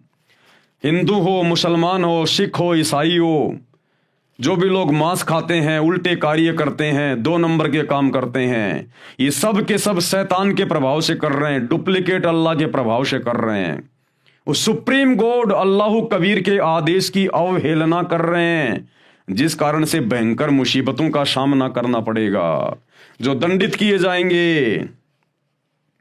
विशेष बाइबल के इस कथन से सिद्ध होता है कि सृष्टि रचना करने वाले ने अपने वचन से अनेकों स्त्री पुरुषों मनुष्यों की उत्पत्ति की थी तथा अनेकों पशु पक्षियों तथा पृथ्वी व जल के जीव जंतुओं की उत्पत्ति की थी। जैसे कहा है कि बाइबल उत्पत्ति 1 अध्याय 25, छठे दिन इस प्रकार परमेश्वर ने पृथ्वी के जाति जाति के वन पशुओं को और जाति जाति के भूमि पर रेंगने वाले सब जंतुओं को बनाया। उत्पत्ति अध्याय 1 श्लोक 26 और 27। तब परमेश्वर ने मनुष्यों को अपने स्वरूप के अनुसार उत्पन्न किया, यानी खुदा ने हमें अपने जैसा बनाया, यानी भगवान हमारे जैसा है, इंसान जैसा। नर नारी करके मनुष्यों की सृष्टि की, जो बाइबल में आगे वर्णन है। यह परले के बाद का है। फिर भी हमने मांस न खाने वाला प्रकरण समझना है। इससे स्पष्ट है कि पूर्ण ब्रह्म यानी कादिर अल्लाह यानी परमेश्वर का आदेश मानव को मांस खाने का नहीं है। मांस खाने से पाप लगता है, भयंकर दोषी बनता है, दंड का अधिकारी बनता है। आगे पढ़े विस्तृत वर्णन। अल्लाह के तख्त पर जाने के पश्चात काल ब्रह्म ने इसमें पुनः मानव रचना की। अब वो कादिर अल्लाह कबीर अल्लाह जिसने 6 दिन में सृष्टि रची, वो तो सिंहासन पर सतलोक में जाके बैठ गया। उसके बाद फिर इस शैतान ने, डुप्लीकेट अल्लाह ने, इसने फिर अपने तरीके से इंसानों की और उत्पत्ति की अपने भोजन के लिए। सबसे पहले इसने दुर्गा के साथ में शारीरिक संबंध बना के, क्योंकि दुर्गा इस काल की पत्नी है शैतान की, और इसने दुर्गा के माध्यम से 3 पुत्रों की उत्पत्ति की, ब्रह्मा विष्णु महेश की। ब्रह्मा सबसे बड़ा बेटा है, उससे छोटा विष्णु, उससे छोटा शंकर जी। इन तीनों की उत्पत्ति करके ये काल, ये शैतान अपने 21वें ब्रह्मांड में ब्रह्मलोक में जाके बैठ गया गुप्त, और कहा कि दुर्गा अब मैं किसी को दर्शन नहीं दूंगा, और इन तीनों बेटों के माध्यम से तू मेरे भोजन का बंदोबस्त कर, आगे सृष्टि की उत्पत्ति करवा, नर और नारी पैदा करवा, और मेरे भोजन का इंतजाम करो, क्योंकि इसको प्रतिदिन 1 लाख मनुष्य शरीरधारी स्त्री पुरुषों को खाने का आदेश मिला हुआ है, श्राप लगा हुआ है इसको परमात्मा की तरफ से। तो ये ब्रह्मा जी के माध्यम से संतान उत्पत्ति करवाता है, क्योंकि ब्रह्मा जी रजोगुण प्रधान है, रजोगुण का देवता है। आज इस पृथ्वी पर जितने भी जीव हैं, चाहे इंसान हो चाहे पशु पक्षी हो, जो संतान उत्पन्न करने की जो प्रेरणा होती है, विषय वासना, ये ब्रह्मा जी के कारण होती है। ब्रह्मा जी रजोगुण का प्रधान है, क्योंकि ब्रह्मा जी को इस शैतान ने अपनी पत्नी दुर्गा के माध्यम से ये ड्यूटी दे रखी है, संतान उत्पन्न करने की, नर और नारी उत्पन्न करने की अपने भोजन के लिए। और विष्णु जी के माध्यम से आपस में सबको बांध के रखता है मोह ममता में, क्योंकि विष्णु जी शतोगुण प्रधान है। और फिर शंकर जी के माध्यम से लड़ाई झगड़ा करवा के, मार पिटाई करवा के, एक्सीडेंट में जैसे भी है, फिर ये लोगों की मृत्यु करवाता है, क्योंकि शंकर जी तमोगुण के प्रधान देवता हैं। अल्लाह के यानी उस कबीर परमेश्वर के तख्त पर जाने के बाद काल ब्रह्म ने यानी शैतान ने इसमें दोबारा मानव रचना की। उसका वर्णन आगे है। काल ब्रह्म ने अपने तीनों पुत्रों ब्रह्मा विष्णु तथा शिव को यहाँ का संचालक बनाया है। कर्मों के अनुसार फल देना इसके अधिकार में दिया है, और स्वयं ये गुप्त रहता है। ये शैतान किसी के सामने नहीं आता, खुद ये अपने 21वें ब्रह्मांड में जाके बैठ गया, गुप्त रहता है। आगे इस पवित्र ग्रंथ बाइबल में कहीं पर मांस खाने का निर्देश है, वह उस पूर्ण ब्रह्म कंप्लीट गॉड का नहीं है। इसी प्रकार यदि पवित्र बाइबल में या पवित्र कुरान में कहीं भी मांस खाने का आदेश है, तो वह पूर्ण ब्रह्म कादिर अल्लाह का नहीं है, वह हमने नहीं मानना है। सूक्ष्म वेद यानी कलाम एक कबीर में कादिर अल्लाह का निर्देश। अब सूक्ष्म वेद में यानी कबीर सागर में और गरीबदास जी के सदग्रंथ साहिब में उस कलाम कबीर यानी अल्लाह कबीर सुप्रीम गॉड का क्या आदेश है। हजरत मोहम्मद जी जिस साधना को करता था वही साधना अन्य मुसलमान समाज भी कर रहा है। वर्तमान में सब मुसलमान श्रद्धालु मांस भी खा रहे हैं, परंतु नबी मोहम्मद जी ने कभी मांस नहीं खाया, तथा न ही उनके सीधे अनुयायियों 1,80,000 ने मांस खाया। केवल रोजा व बंग तथा नमाज किया करते थे, गाय आदि को बिस्मिल यानी हत्या नहीं करते थे। नबी मोहम्मद नमस्कार है राम रसूल कहाया। और 1,80,000 को सौगंध जिन नहीं करद चलाया। अरश कुरश में अलय तकत है खालिक बिन नहीं खाली, और वो पागंबर पाक पुरुष थे साहिब के अब्दाली। कि नबी हजरत मोहम्मद और उनके फॉलोवर तो बहुत ही पाक थे, पवित्र थे, उन्होंने कभी मांस को छुआ तक नहीं। भावार्थ, नबी मोहम्मद तो आदरणीय हैं जो प्रभु के अवतार कहलाए हैं, यानी शैतान के। कसम है 1,80,000 पैगंबर हुए हैं, तथा जो उनके अनुयायी थे उनको कसम है कि उन्होंने कभी बकरे, मुर्गे तथा गाय आदि पर करद नहीं चलाया, अर्थात जीव हिंसा नहीं की तथा मांस भक्षण नहीं किया। वे हजरत मोहम्मद, हजरत मूसा, हजरत ईसा आदि पैगंबर संदेश वाहक तो पवित्र व्यक्ति थे तथा ब्रह्म यानी ज्योति निरंजन काल के कृपा पात्र थे। परंतु जो आसमान के अंतिम छोर सतलोक में पूर्ण परमात्मा अल्लाहु अकबर अर्थात अल्लाह कबीर है, उस सृष्टि के मालिक की नजर से कोई नहीं बचा है। यानी वो कादिर अल्लाह, समर्थ अल्लाह, अल्लाहु कबीर, वो भैया 7वें आसमान पर यानी सतलोक में अपने तख्त पर सिंहासन पर बैठकर सबको देख रहा है। और फिर जो जैसा करेगा उसी के अनुसार फिर वो उसके कर्म लिखता है और उसी के अनुसार फिर जीव को भोगना पड़ता है। तो उस कादिर अल्लाह का जो 7वें दिन तख्त पे जा बैठा, कबीर, जो वर्तमान में सतगुरु रामपाल जी के रूप में धरती पे प्रकट है, उन्होंने कभी किसी को मांस खाने का आदेश नहीं दिया। और फिर भी यदि ये इंसान, चाहे हिंदू हो, मुसलमान हो, सिख हो, ईसाई हो, पूरे विश्व का, यदि फिर भी ये मांस खाता है, आधी अधूरी भक्ति साधना करता है, मंदिर, मस्जिद, चर्च, गुरुद्वारों में धक्के खा रहा है, तो फिर वो उस अल्लाह के द्वारा दंडित किया जाएगा, दंडित। मारी गऊ शब्द के तीरम, ऐसे थे मोहम्मद पीरम, शब्द फिर जीवाई हंसा राख्या, मांस नहीं बाख्या, ऐसे पीर मोहम्मद भाई। यानी एक बार हजरत मोहम्मद जी ने अपनी वचन शक्ति से, अपने शब्द से एक जिंदा गाय को मार दिया। तलवार से नहीं मारा, अपने वचन से मारा, अपनी शब्द शक्ति से मारा। और उसके बाद जब वो गाय को जिंदा करने लगे तो गाय जिंदा नहीं हो पाई, उनकी बैटरी डिस्चार्ज हो गई, शब्द शक्ति नहीं रही। अब हजारों आदमी देखने वाले, पैगंबर की बेइज्जती हो रही है, पैगंबर के अनुयायी खड़े हैं, गाय जिंदा हो नहीं रही, सारे जंतर मंत्र बोल ली हजरत मोहम्मद ने। अब देखा ये तो बात बिगड़ जाएगी। उस समय हजरत मोहम्मद जी ने जो जिंदा बाबा के रूप में उनको काबा में वो कबीर परमात्मा मिला था, उनको याद किया, गुफा में जाके रो रो के अल्लाहु कबीर, अल्लाहु कबीर। और मुसलमान भाई कहते हैं ना अल्लाहु अकबर, अल्लाहु अकबर का मतलब होता है अल्लाहु कबीरू, अल्लाहु कबीर, अकबीर।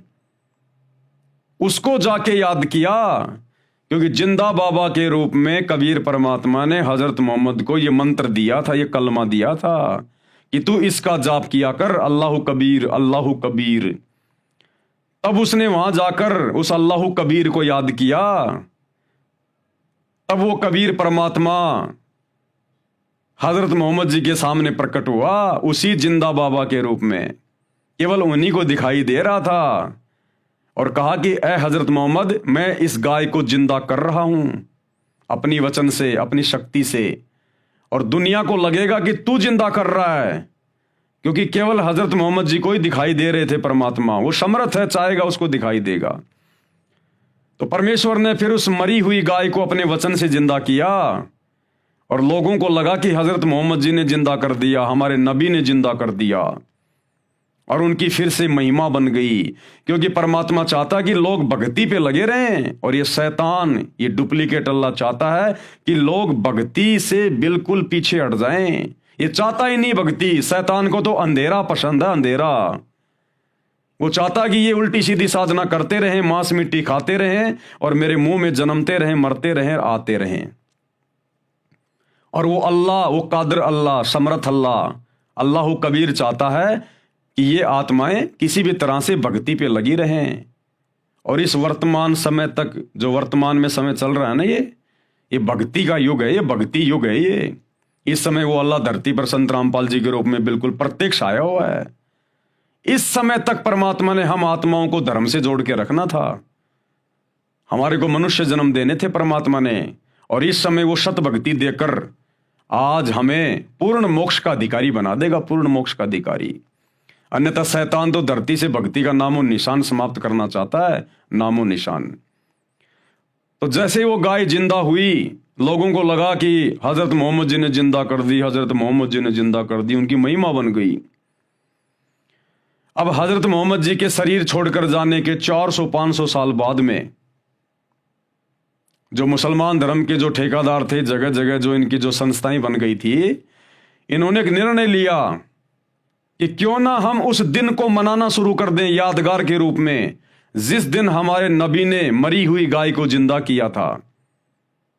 तो सबने अपनी सहमति व्यक्त कर दी कि बहुत अच्छी बात है ये तो सभी लोगों ने क्या किया, जिस दिन हजरत मोहम्मद जी ने उस गाय को अपने वचन से मारा था और परमात्मा ने जिंदा किया था, उस दिन हजारों जगहों पर गाय काटने की शुरुआत कर दी कि इस बहाने हमारे को वो दिन याद रहेगा।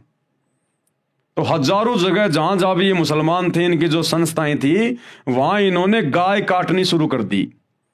लेकिन ये गाय को खाया नहीं करते थे, मांस उस समय भी कोई नहीं खाता था, मुसलमान बड़ी नफरत करते थे। गाय को केवल काटना शुरू कर दिया उस दिन की याद बनाए रखने के लिए, और गाय को काट के फिर उसको जंगल में डाल के आ जाते थे। यह सिलसिला काफी लंबे समय तक चलता रहा। आगे चलकर एक समय भयंकर अकाल पड़ गया, अकाल, खाने को दाना भी नहीं मिल रहा लोगों को, और उसी समय उनका वो गाय काटने वाला दिन आ गया। अब हजारों जगह उन्होंने गाय काटी और जंगल में जाके फेंक के आ गए।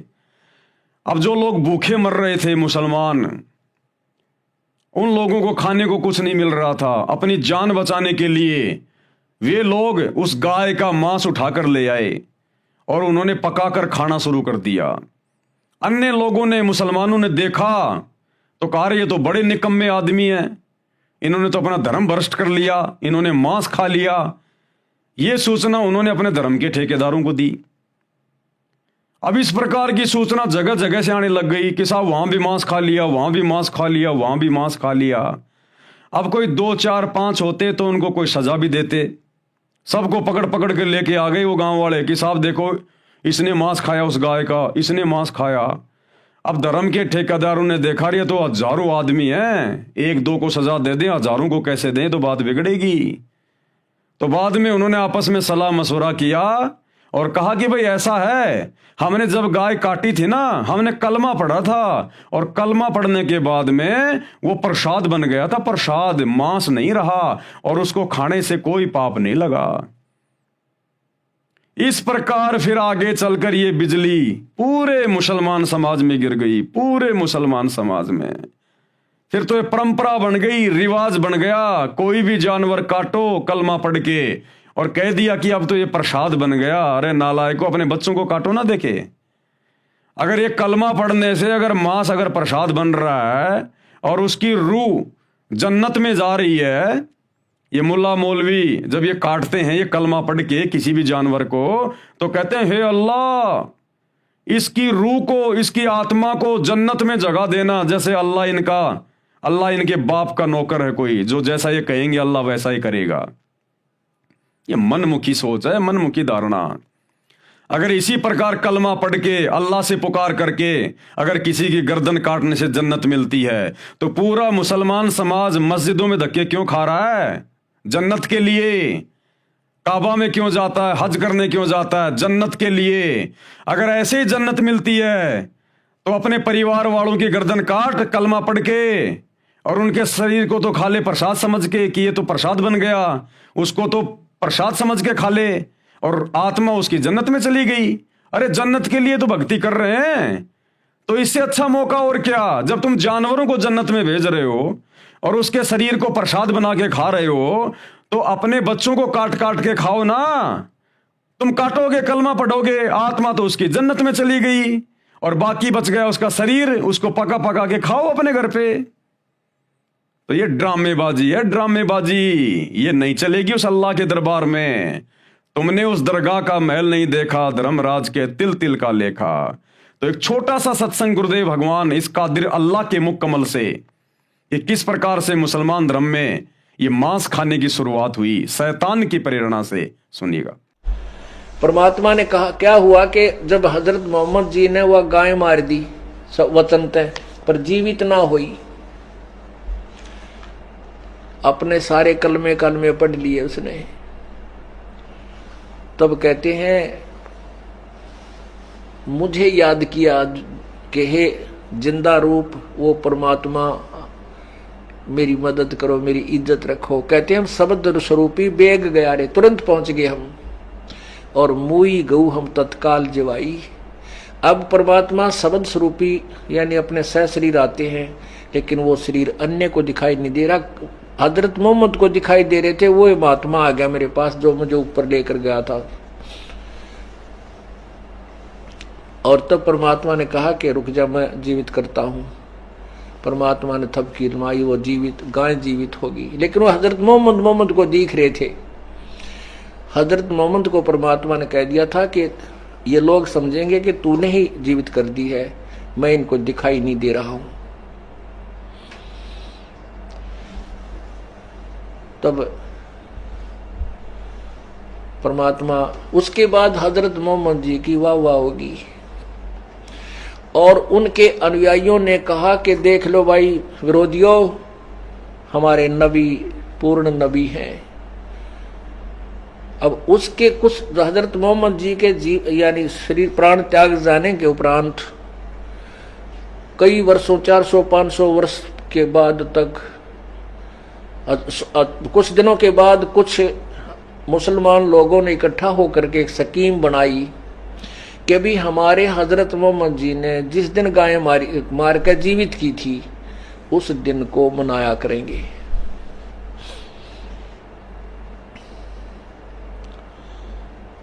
अब सब ने सहमति दे दी, भाई भूलना पड़े या बात तो ठीक है। तो वो गाय को उस दिन एक गाय को कलमा पढ़ के वो मंत्र सा बोल के उसको धीरे धीरे काट देते हैं, हलाल कहते हैं। लेकिन मांस नहीं खाते थे वो क्या करते थे, उस गाय को जंगल में डाल देते थे मार के, और वहां पशु पक्षी खा लेते थे। तो वो नहीं खाते थे, मुसलमान नहीं खाते थे मांस, कहते हम नहीं छुएंगे इसको। कुछ वर्षों के बाद क्या हुआ कि अकाल गिर गया, दुर्भिक्ष पड़ गया, बहुत ज्यादा अन्न रहा नहीं। और उसी दौरान वो दिन आ गया जिस दिन हजरत मोहम्मद जी ने गाय जीवित की थी वचन से मार के। तो उन्होंने उस गाय को हलाल करके और जंगल में डाल दिया। उसमें भूख मरी चल रही थी। किसी मुसलमानों ने, कुछ मुसलमानों ने वो मांस गाय का पका के खा लिया। अन्य मुसलमानों को पता लग गया, उन्होंने बहुत घोर विरोध किया कि इन्होंने धर्म बिगाड़ दिया, इन्होंने मांस खा लिया, ये अपराधी है, इनको सजा दी जाए। ऐसी ऐसी घटना कई जगह पर घट गई। उन व्यक्तियों को पकड़ दिया गया धार्मिक लोगों द्वारा, और उसमें एक कमेटी बन चुकी थी जगह जगह पर कि वो फैसला करेंगे इनको क्या सजा दी जाए। तो उस कमेटी के पास हजारों की संख्या में ऐसे व्यक्तियों की रिपोर्ट आएगी। उन्होंने फिर केस स्कीम बनाई, भाई इनको कैसे सजा दे, ये तो ठीक नहीं बात रही। उन्होंने क्या स्कीम बनाई कि इनको कह दो कि कलमा पढ़ने से वो गाय का मांस पवित्र हो गया था, प्रसाद बन गया था, उसके खाने से इनको अपराध नहीं लगा। अब वो स्टेटमेंट उनकी सुन ली तो सभी उनको छोड़ दिया, भाई ये तो प्रसाद बन गया था इसलिए खा लिया, तो कोई दोष नहीं। उसके बाद या बिजली गिर गई मुसलमान धर्म में, ये मांस खाने लाएंगे कि तो पवित्र हो गया, प्रसाद बन गया, घर घर बांटन लाएंगे। ये परमात्मा ये सारे खेल यो काल करवावे हैं। अब क्या जरूरत थी उन्हें वो दिन मनाने की, यो दिन ना मनाते थे या बुराई इस पवित्र धर्म में नहीं घुसती, और ये कम से कम घोर पाप तो बचे रहते। तो भाई और बहनों, ये बहुत ही गलत परंपरा ये मुसलमान समाज में शैतान की प्रेरणा से चली हुई है। उस कादिर अल्लाह का कोई मांस खाने का आदेश नहीं है। तो कहते मारी गऊ शब्द के तीरम, ऐसे थे मोहम्मद पीरम। और शब्दें फिर जीवाई हंसा, राख्या मांस नहीं बाख्या, ऐसे पीर मोहम्मद भाई। एक समय नबी मोहम्मद ने एक गाय को शब्द यानी वचन सिद्धि से मारकर सबके सामने जीवित कर दिया था। यानी करने वाले तो अल्लाह थे, लेकिन महिमा उन्हीं को दी गई है। उन्होंने गाय का मांस नहीं खाया। अब मुसलमान समाज वास्तविकता से परिचित नहीं है। जिस दिन गाय जीवित की थी उस दिन की याद बनाए रखने के लिए गऊ मार देते हो। आप जीवित नहीं कर सकते तो मारने के भी अधिकारी नहीं हो। ऐ मुसलमानों, ऐ मुल्ला मौलवियों, अगर तुम गाय को जीवित करने के अधिकारी नहीं हो तो तुम मारने के भी अधिकारी नहीं हो। तुम कहते हो कि हमारे नबी ने गाय को मार दिया था, तो तुम्हारे नबी ने तो गाय को जीवित भी कर दिया था। तुम करके दिखाओ ना। अगर तुम जीवित करने के अधिकारी नहीं हो तो फिर तुम किसी को मारने के भी अधिकारी नहीं हो। आप मांस को प्रसाद रूप जानकर खाते तथा खिलाते हो। आप खुद भी पाप के भागी बनते हो तथा अपने अनुयायियों को भी गुमराह कर रहे हो। आप दोजक यानी नरक के पात्र बन रहे हो। अब सूक्ष्म वेद में, उस पवित्र कबीर सागर में, जो कि सूक्ष्म वेद है, 5वां वेद है, और आदरणीय गरीबदास जी की वाणियां सूक्ष्म वेद, इनमें परमेश्वर की तरफ से क्या आदेश है मांस खाने या ना खाने के विषय में, और जो लोग मांस खाते हैं उनके विषय में। कबीर मांस आहारी मानव प्रत्यक्ष राक्षस जानी, यानी जो मांस भक्षण करता है किसी भी जानवर का, वो तो प्रत्यक्ष राक्षस है, राक्षस। कबीर मांस आहारी मान ई प्रत्यक्ष राक्षस जानी, ताकि संगति मति हरे होए भक्ति में आनी। ऐसे दुष्ट नीच प्रवृत्ति के, राक्षस प्रवृत्ति के लोगों की तो संगति भी नहीं करनी चाहिए। जो लोग मांस खाते हैं वो तो प्रत्यक्ष राक्षस हैं, उनके पास तो बैठना भी नहीं चाहिए। उनके पास बैठने मात्र से हमारी भक्ति में हानि होगी, नुकसान होगा, हमारे विचार गंदे होंगे। ऐसे लोगों के पास तो, जो मांस खाते हैं या किसी जानवर को काटते हैं, उनके तो पास में भी नहीं बैठना चाहिए। उस अल्लाह का तो ये आदेश है। कबीर मांस खाए ते ढेड सब। जो लोग मांस खाते हैं वो किसी भी धर्म का हो, किसी भी जाति का, वो ढेड इंसान है। ढेड, ढेड कोई जाति नहीं होती। ढेड का मतलब होता है नीच व्यक्ति। तो कहते हैं मांस खाने वाला चाहे हिंदू हो, चाहे मुस्लिम हो, चाहे सिख हो, चाहे ईसाई हो, विश्व का कोई भी प्राणी हो, वो ढेड व्यक्ति है, वो नीच है, नीच। कबीर मांस खाए ते ढेड सब, और मद पीवे सो नीच। और जो शराब पीते हैं वो महादुष्ट प्राणी है। कुल की दुर्मति पर हरे राम कहे सो ऊंच। ऐसे व्यक्तियों की तो दुर्मति ये शैतान हर लेता है। उनके कुल की, परिवार की, उनके खानदान की दुर्गति होती है। पूरा का पूरा खानदान ऐसे लोगों का या तो कभी जल के मरेगा, या कभी एक्सीडेंट में मरेगा, या किसी बीमारी से मरेगा। यानी ऐसे लोगों की तो भयंकर दुर्गति से मौत होती है। और राम कहे सो ऊंच। और जो भक्ति करता है उस अल्लाह राम की, उस अल्लाह कबीर की, राम यानी जो सबसे बड़ा अल्लाह, सबसे बड़ा खुदा, दशरथ पुत्र राम नहीं। त्रेता युग में जो रामचंद्र जी आए थे वो तो खाली उनके शरीर का नाम था राम, केवल उनकी पहचान थी। वास्तव में राम कौन है? राम यानी अल्लाह, खुदा, सबसे बड़ा भगवान। कहते हैं जो उसकी भक्ति करेगा वो ऊंच है, वो सर्वश्रेष्ठ आत्मा है। कबीर मांस बखे और मद पीवे, यानी जो जो लोग मांस खाते हैं और शराब पीते हैं और धन वैश्याशो खाए, और जो लड़कियों से धंधा करवाते हैं, वैश्यावर्ती का धंधा करवाते हैं, और जुआ खेले, चोरी करे, और जो लोग जुआ खेलते हैं और चोरी करते हैं, अंत समूड़ा जाए, अंत में उनकी दुर्गति होगी, बर्बादी। और वर्तमान में ये जो शेयर मार्केट का जो काम है ये जुए की श्रेणी में आता है, जुए की श्रेणी में, जुआ खेलने की श्रेणी में। तो कहते हैं ऐसे लोगों की तो अंत में दुर्गति होगी, उनका तो समूड़ा नाश जाएगा। कौन? मांस खाने वाले, शराब पीने वाले, नशा करने वाले। और धन वेश्या से खाए, यानी लड़कियों से जो वेश्यावृत्ति करवाता है फिर उस पैसे को खाता है, यानी उस पैसे से अपना पेट भर रहा है। जुआ खेलने वाला और चोरी करने वाला अंत समूला जाए। कबीर मांस मांस सब एक हैं कि नालायको, मांस चाहे इंसान का हो चाहे जानवर का, चाहे आपके बेटा बेटी का हो चाहे मुर्गे और हिरण का। कहते हैं मांस मांस सब एक हैं, मुर्गी हिरण गाय, आंखों देख नर खात है ते नर नरक में जाए। और फिर भी ये इंसान उसको खा रहा है काट काट के। कहते हैं अंत में वो नरक में जाके गिरेगा, दोजख की आग में जाके गिरेगा। वो चाहे हिंदू हो चाहे मुसलमान हो चाहे विश्व का कोई भी प्राणी क्यों ना हो, जो एक मांस दूसरे मांस को खा रहा है।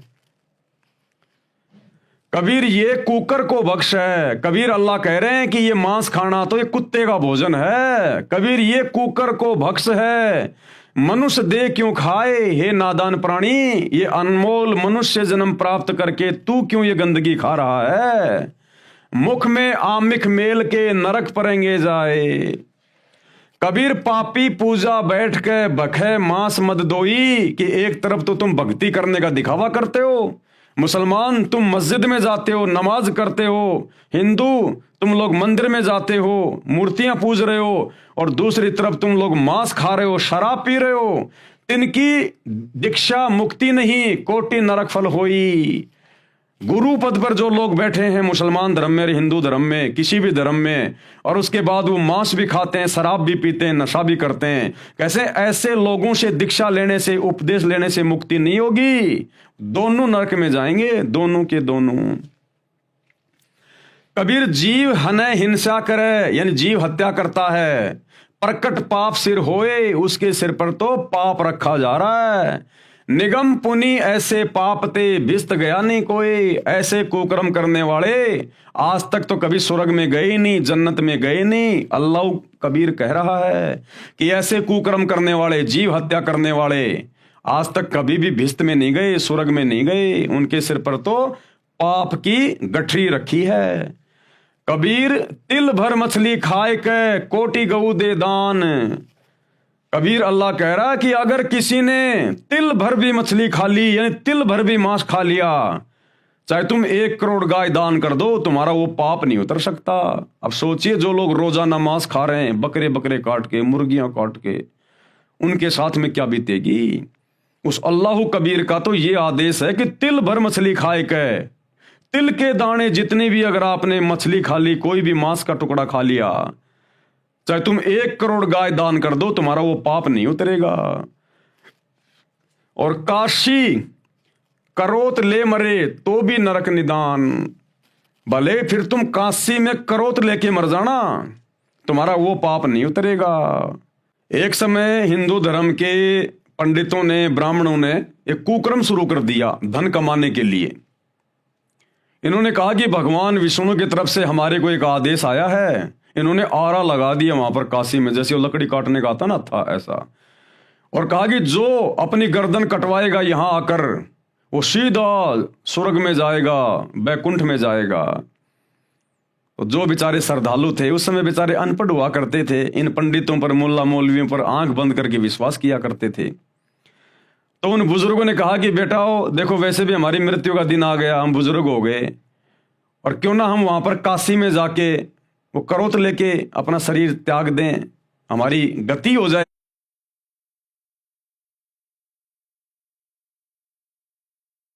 सारा उनको एक्स्ट्रा उनको पैसा दे दिया करते थे। अब उन पंडितों ने देखा रे भाई भीड़ बहुत ज्यादा होने लग गई, बड़ी समस्या हो गई। उसके बाद उन्होंने एक आरा लगा दिया वहां पर गर्दन काटने का, और कहा कि भगवान विष्णु की तरफ से हमें आदेश आया है अगर किसी ने जल्दी भिस्त में जाना है स्वर्ग में जाना है तो आरे से गर्दन कटवा लो। और भैया आरे से गर्दन कटवाने के थोड़े पैसा एक्स्ट्रा लगेंगे। तो उन बुजुर्गों ने अपने बच्चों को बताया कि भाई ऐसे ऐसे है, हमें मरना तो है ही, 5-10 रुपए और दे दो पंडित जी को, हम जल्दी चले जाएंगे। तो उन लोगों ने, उन स्वार्थी पंडितों ने, उन धर्म के ठेकेदारों ने शैतान की प्रेरणा से, काल की प्रेरणा से वहां पर इंसानों को काटना शुरू कर दिया, इंसानों को काटना। तो कबीर परमात्मा कहते हैं अगर तूने तिल भर भी मांस खा लिया, चाहे तू 1 करोड़ दान कर देना गायें, और चाहे तू काशी में जाके वो करोत लेके अपने गर्दन कटवा के मर जाना, तो भी तेरे को बैकुंठ नहीं मिलेगा, घोर दंड का भागी बनेगा। कबीर तिल भर मछली खाए कह कोटि गऊ दे दान, काशी करोत ले मरे तो भी नरक निदान, नरक में जाएगा। कबीर बकरी पाती खात है ताकि काडी खाल, और जो बकरी को खात है तिनका कौन हवाल। कबीर परमात्मा अल्लाह कबीर मांस खाने के विषय में हम नर और नारियों को चेता रहे हैं कि ए मूर्खो, इस शैतान के प्रभाव में आके जो तुम ये कुकर्म कर रहे हो ना, उस अल्लाह का क्या आदेश है कि बकरी पाती खात है ताकि काडी खाल, कि नादानो विचार करो, बकरी शाकाहारी जानवर होता है, बेचारी घास फूस खा के किसी का दिल नहीं दुखाती, कोई हत्या नहीं करती, बेचारी सारा दिन घास फूस खा के अपना पेट भरती है, और उस बकरी की भी अंत में खाल उतारी जाती है। बकरी पाती खात है यानी वो तो बेचारी घास फूस खा के अपना पेट भर रही है, शाकाहारी है, और उसकी भी अंत में खाल उतारी जाती है, दुर्गति से उसकी मौत होती है। बकरी पाती खात है ताकि काडी खाल, और जो बकरी को खा रहे हैं उनका क्या होगा हवाल। और नालायक, तुम तो मांस खा रहे हो, तुम तो उस बकरी को खा रहे हो, सोचो तुम्हारा अंत में क्या होगा। जब घास फूस खाने वाली बकरी का ये हाल हो रहा है, तो बकरी को खाने वालों का क्या हाल होगा। परमात्मा हमें डरा रहे हैं सच्चाई बताकर। तो मुसलमान भाइयों, हिंदू भाइयों, जिस भी धर्म के भाई बहनों जो मांस खाते हैं, विचार कर लेना, इतनी भयंकर सजा मिलेगी परमात्मा के दरबार में जो कुकर्म तुम कर रहे हो। कबीर मुल्ला तुझे करीम का कब आया फरमान, कि हे मुल्ला, हे मौलवी, जो तू मांस काट रहा है ना, प्रसाद बना के बांट रहा है, तुझे उस करीम अल्लाह का, उस दयालु अल्लाह का तुझे कब ये आदेश आया। घट फोड़ा घर घर बांटा साहब का निशान। हे मुल्ला, हे मौलवी, हे काजी, तुझे उस करीम अल्लाह की तरफ से, अल्लाह कबीर की तरफ से कब आदेश आया ये जीव हत्या करने का, जो तू जीव काट काट के, ये कलमा पढ़ पढ़ के तू ये प्रसाद रूप में बांट रहा है। कबीर काजी का बेटा मुआ उर में साले पीर। कबीर परमात्मा कहते हैं, हे काजी, अगर तेरा बेटा मर जाता है तो तेरे हृदय में बहुत ज्यादा पीड़ा होती है, तकलीफ होती है। वह साहब सबका पिता भला न माने वीर, और वो साहब, वो अल्लाह तो सबका पिता है। कि मुल्ला, जब तेरा बेटा मर जाता है तो तुझे कितनी पीड़ा होती है, और वो साहब, वो कबीर अल्लाह तो सबका पिता है, गधे का, सूअर का, बकरी का, भेड़ का, इंसान का। और तू उस कबीर अल्लाह की आत्माओं को काट काट के खा रहा है, उसके बेटा बेटियों को काट काट के खा रहा है, वो कितना दुखी हो रहा होगा। ए मुल्ला, ए मौलवी, ए मांस खाने वालों, तुम्हारे साथ में क्या बीतेगी अंत में। कबीर पीर सबन को एक सी मूर्ख जाने नहीं। कबीर अल्लाह कह रहे हैं कि सबको एक जैसी पीड़ा होती है, चाहे बकरी हो, चाहे चींटी हो, चाहे हाथी हो, चाहे इंसान हो, सबके अंदर आत्मा है, सबका एक जैसा ही शरीर है अंदर, सबको पीड़ा होती है। देखिए, अपने बेटे का कोई नाखून उतार के खा के दिखाए, जो बकरी का गला काट देते हैं, गाय काट देते हैं, सूअर काट देते हैं, उस अल्लाह के बच्चों को मार मार के खा रहे हो। अपने बच्चे की उंगली काट के खा के दिखाओ कोई, तो कहते हैं पीड़ा सबको एक जैसी होती है। वो बकरा बकरी जो कसाई की दुकान पे बंधे होते हैं, और जब दूसरे बकरे को काटा जाता है तो वो देख देख के रोते हैं, वो भयभीत होते हैं, वो कि भाई हमारा भी नंबर आएगा, हमारा भी नंबर आएगा। और जब उनको काटा जाता है तो क्या वो चिल्लाते नहीं, क्या वो तड़पते नहीं है, क्या उनको दर्द नहीं होता है। तो परमेश्वर हमें जगा रहे हैं मूर्खों को जो शैतान के प्रभाव में है।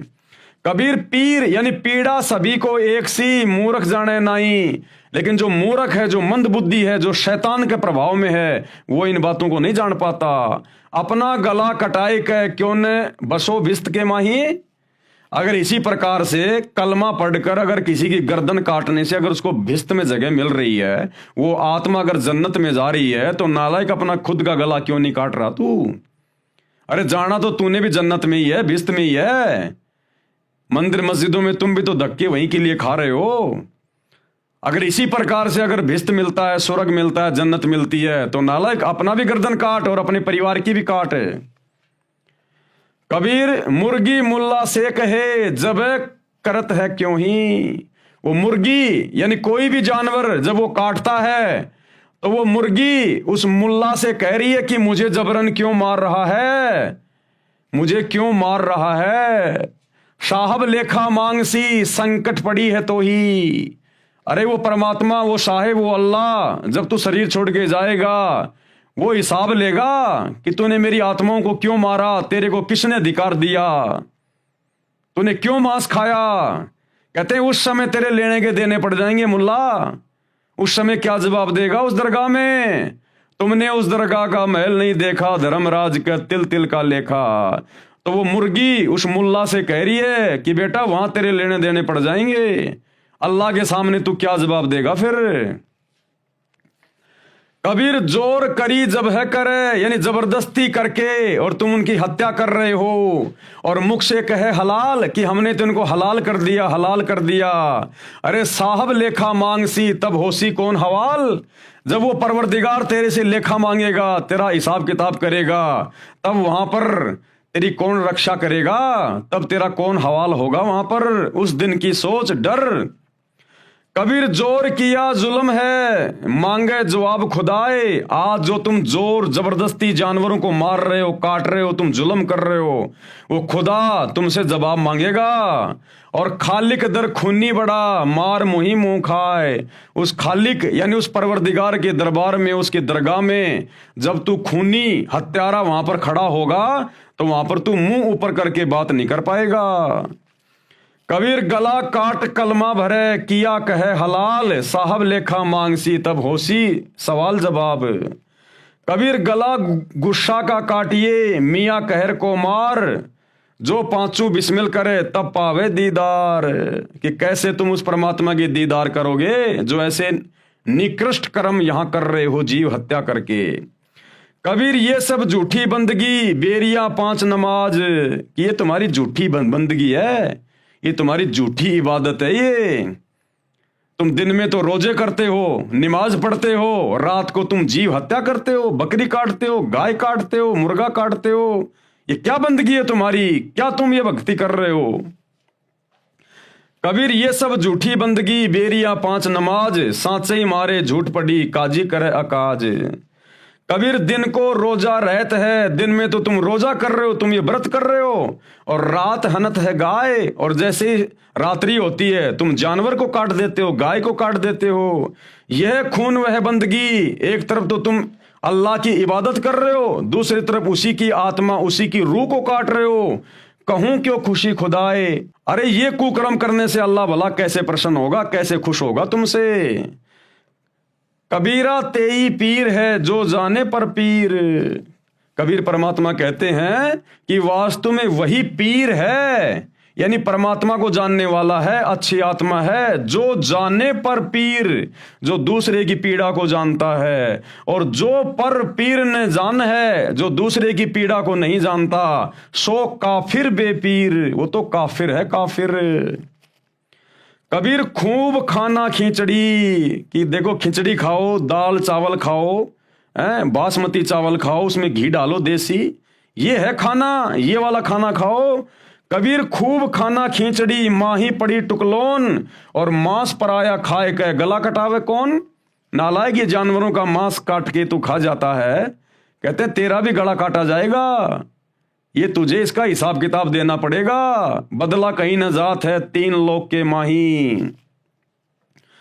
कबीर कहता हूं कहीं जात हूं कहा जो मान हमार। कबीर अल्लाह कह रहा है, वो समर्थ परमात्मा, कि मैं तुमसे कह रहा हूं भाई मेरी बात मानो।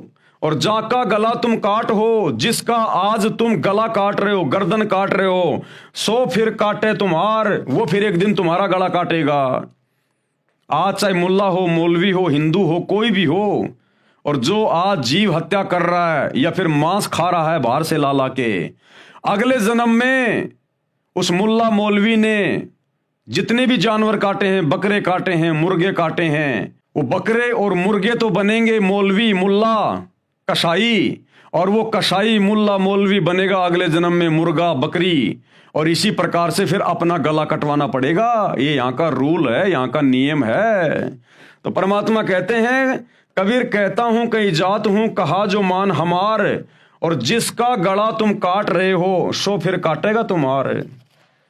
कबीर हिंदू के दया नहीं मेहर तुरक के नाही। कबीर परमात्मा कह रहे हैं कि हिंदू के हृदय में बिल्कुल भी दया नहीं है जो मांस खाते हैं, और मेहर तुरक के नाही, और तुर्क यानी मुसलमान के भी बिल्कुल मेहर नहीं है, दया नहीं है। कहे कबीर दोनों गया लख 84 माही। ऐसा कुकर्म करने वाला चाहे हिंदू हो चाहे मुसलमान हो, दोनों 84 लाख योनियों में जाएंगे, गधे कुत्ते बन के अपना कर्म भोगेंगे।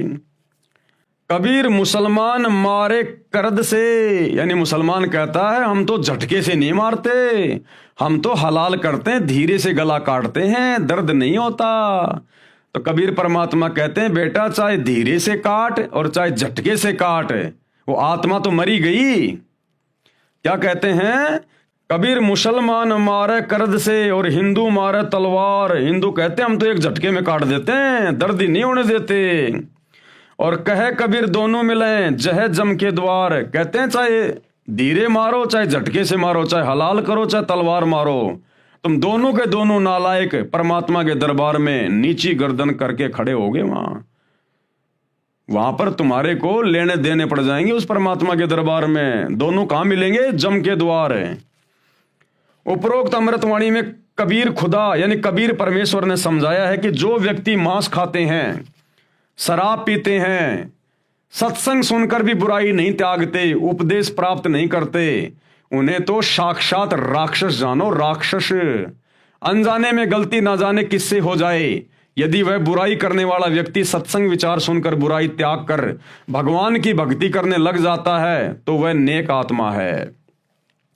यानी जब तक आपको सतगुरु रामपाल जी परमेश्वर जी का ज्ञान नहीं है, इस सच्चे अल्लाह का ज्ञान नहीं है, जब तक आप इनकी शरण में नहीं आते हैं, तब तक आपने जो भी कुछ किया वो आपने एक प्रकार से अनजाने में किया।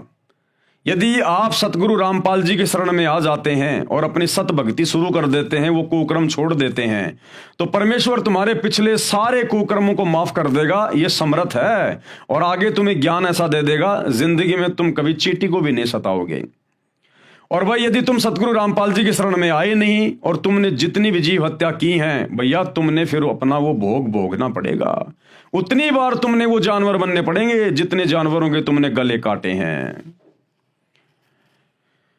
वह चाहे किसी भी जाति व धर्म का हो, जो मांस आहार तथा सुरापान त्याग कर यानी नशा करना छोड़कर प्रभु भक्ति नहीं करता, वह तो ढेढ़ यानी नीच व्यक्ति है। मांस खाए ते ढेढ़ सब और मद पीवे सो नीच।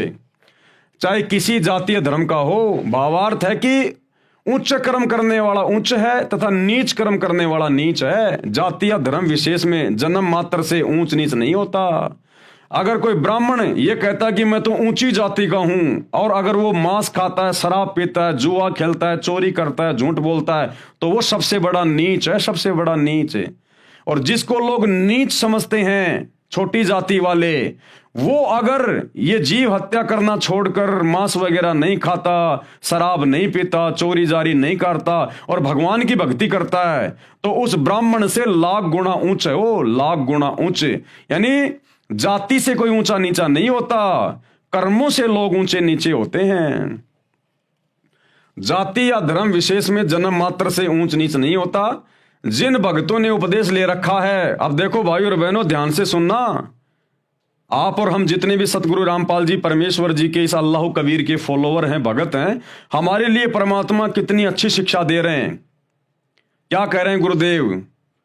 ये जितने भी प्रकार के लोग जो इस प्रकार के कुकर्म कर रहे हैं ना, ये कोई मांस खा रहा है, कोई शराब पी रहा है, कोई बीड़ी पी रहा है, कोई हुक्का पी रहा है, कोई तमाकू पी रहा है, कोई राजनीति कर रहा है, हमें गुरुदेव भगवान ने, अल्लाह कबीर ने ऐसे लोगों के पास में बैठने से भी मना किया है। क्या कह रहे हैं? जिन साधकों ने यानी भक्तों ने उपदेश ले रखा है, उन्हें उपरोक्त प्रकार के बुराई करने वालों के पास नहीं बैठना चाहिए, जिससे आपकी भक्ति में बाधा पड़ेगी।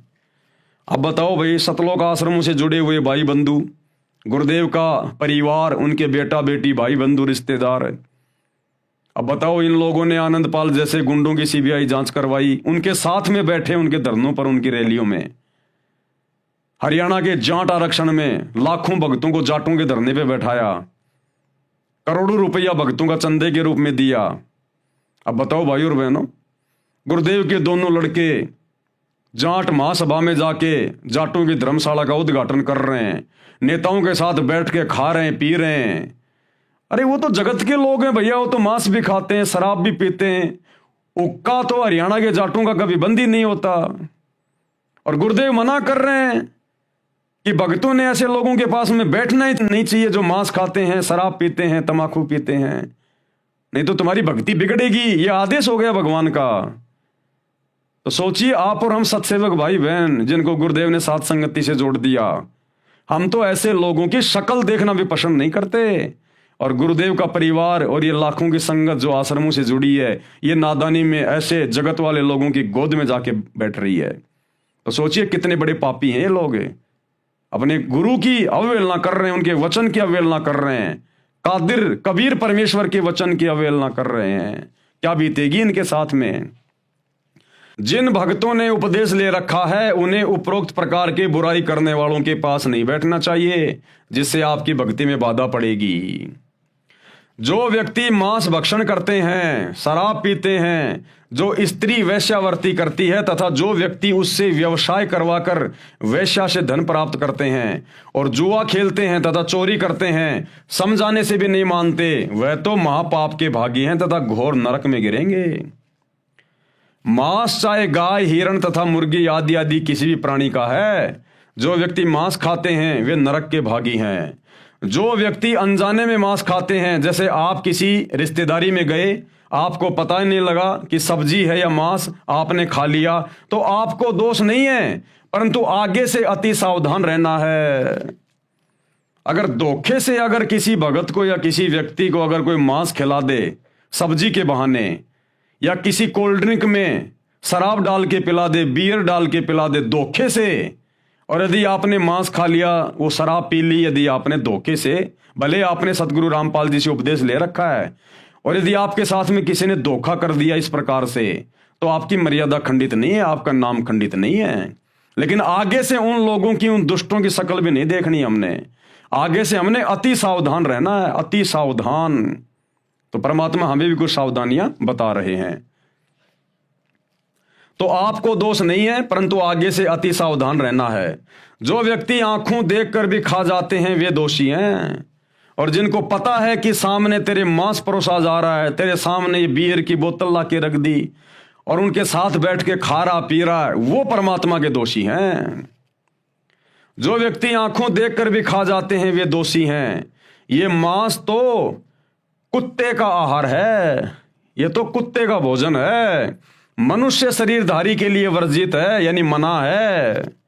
जो गुरुजन मांस भक्षण करते हैं तथा शराब पीते हैं, उनसे नाम दीक्षा प्राप्त करने वालों की मुक्ति नहीं होती, अपितु महान नरक के भागी होंगे। जो व्यक्ति जीव हिंसा करते हैं, चाहे गाय, सुअर, बकरी, मुर्गी, मनुष्य आदि किसी भी प्राणी को स्वार्थवश मारते हैं, वे महापापी हैं। भले ही जिन्होंने पूर्ण संत से पूर्ण परमात्मा का उपदेश भी प्राप्त है, वे कभी मुक्ति प्राप्त नहीं कर सकते। जरा सा यानी तिल के समान भी मांस खाकर भक्ति करता है, चाहे करोड़ गाय दान भी करता है, उस भगत की साधना भी व्यर्थ है। मांस आहारी व्यक्ति चाहे काशी में करोध से गर्दन छेदन भी करवा ले, वह भी नरक में जाएगा। नोट, अब ये काशी में एक करोध का सिस्टम क्या था, गुरुदेव बता रहे हैं।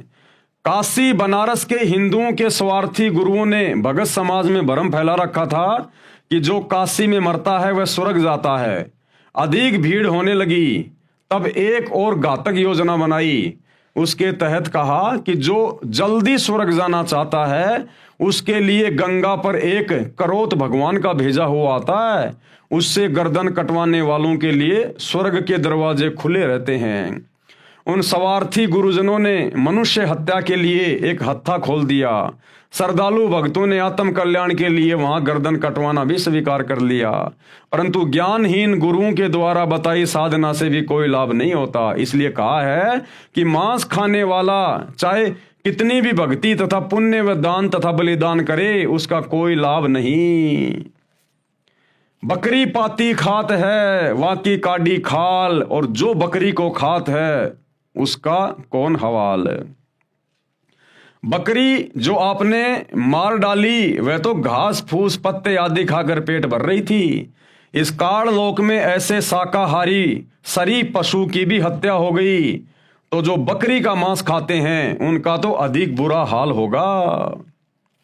पशु आदि जो हलाल बिस्मिल आदि करके मांस खाने व प्रसाद रूप में वितरित करने का आदेश दयालु यानी करीम प्रभु का कब प्राप्त हुआ कि हे मुल्ला, तुझे ये मांस काटकर प्रसाद बनाकर खाने का और बांटने का उस करीम अल्लाह परवरदिगार सुप्रीम गॉड कबीर से कब तुझे आदेश प्राप्त हुआ।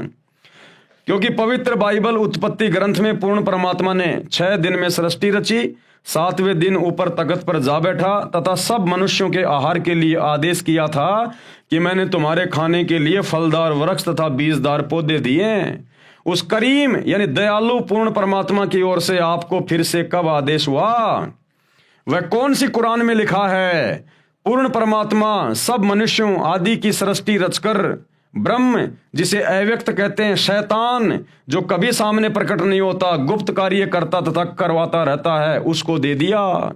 यानी 6 दिन में यहाँ की सृष्टि रच के यहाँ का सारा ये कार्यभार उस सुप्रीम गॉड ने इस डुप्लीकेट अल्लाह इस शैतान को दे दिया कि ले भैया ये मेरे आदेश हैं, ये मेरा फरमान है। अगर इस प्रकार से लोग मेरे वचन में रह के अपना भक्ति करेंगे, अपना काम धंधा करेंगे तो ठीक है, यदि मेरे वचन की उल्लंघना की तो फिर घोर दंड के भागी बनेंगे।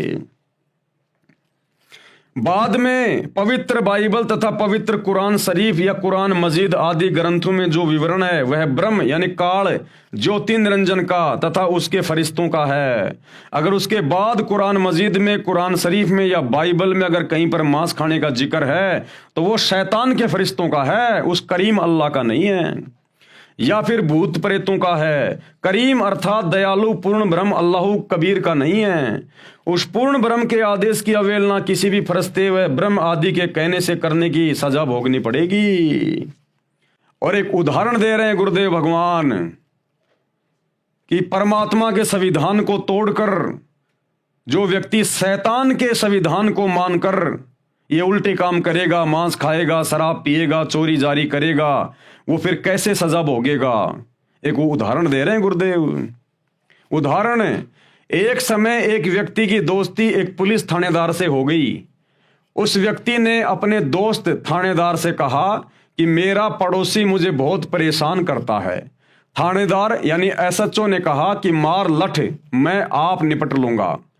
थानेदार दोस्त की आज्ञा का पालन करके उस व्यक्ति ने अपने पड़ोसी को लठ मारा। सिर में चोट लगने के कारण पड़ोसी की मृत्यु हो गई। उसी क्षेत्र का अधिकारी होने के कारण वह थाना प्रभारी अपने दोस्त को पकड़ कर लाया और कैद में डाल दिया तथा उस व्यक्ति को मृत्यु दंड मिला। उसका दोस्त थानेदार कुछ मदद नहीं कर सका, क्योंकि राजा का संविधान है कि यदि कोई किसी की हत्या करेगा तो उसे मृत्यु दंड प्राप्त होगा। उस नादान व्यक्ति ने अपने मित्र दरोगा की आज्ञा मानकर राजा का संविधान भंग कर दिया, जिससे जीवन से हाथ धो बैठा। यानी राजा का भारतीय संविधान है, अगर कोई किसी की हत्या करेगा तो उसको मृत्यु दंड मिलेगा। लेकिन उस व्यक्ति ने अपने दोस्त थानेदार के कहने से अपने पड़ोसी के सिर में लठ मार दिया और उसकी मृत्यु हो गई।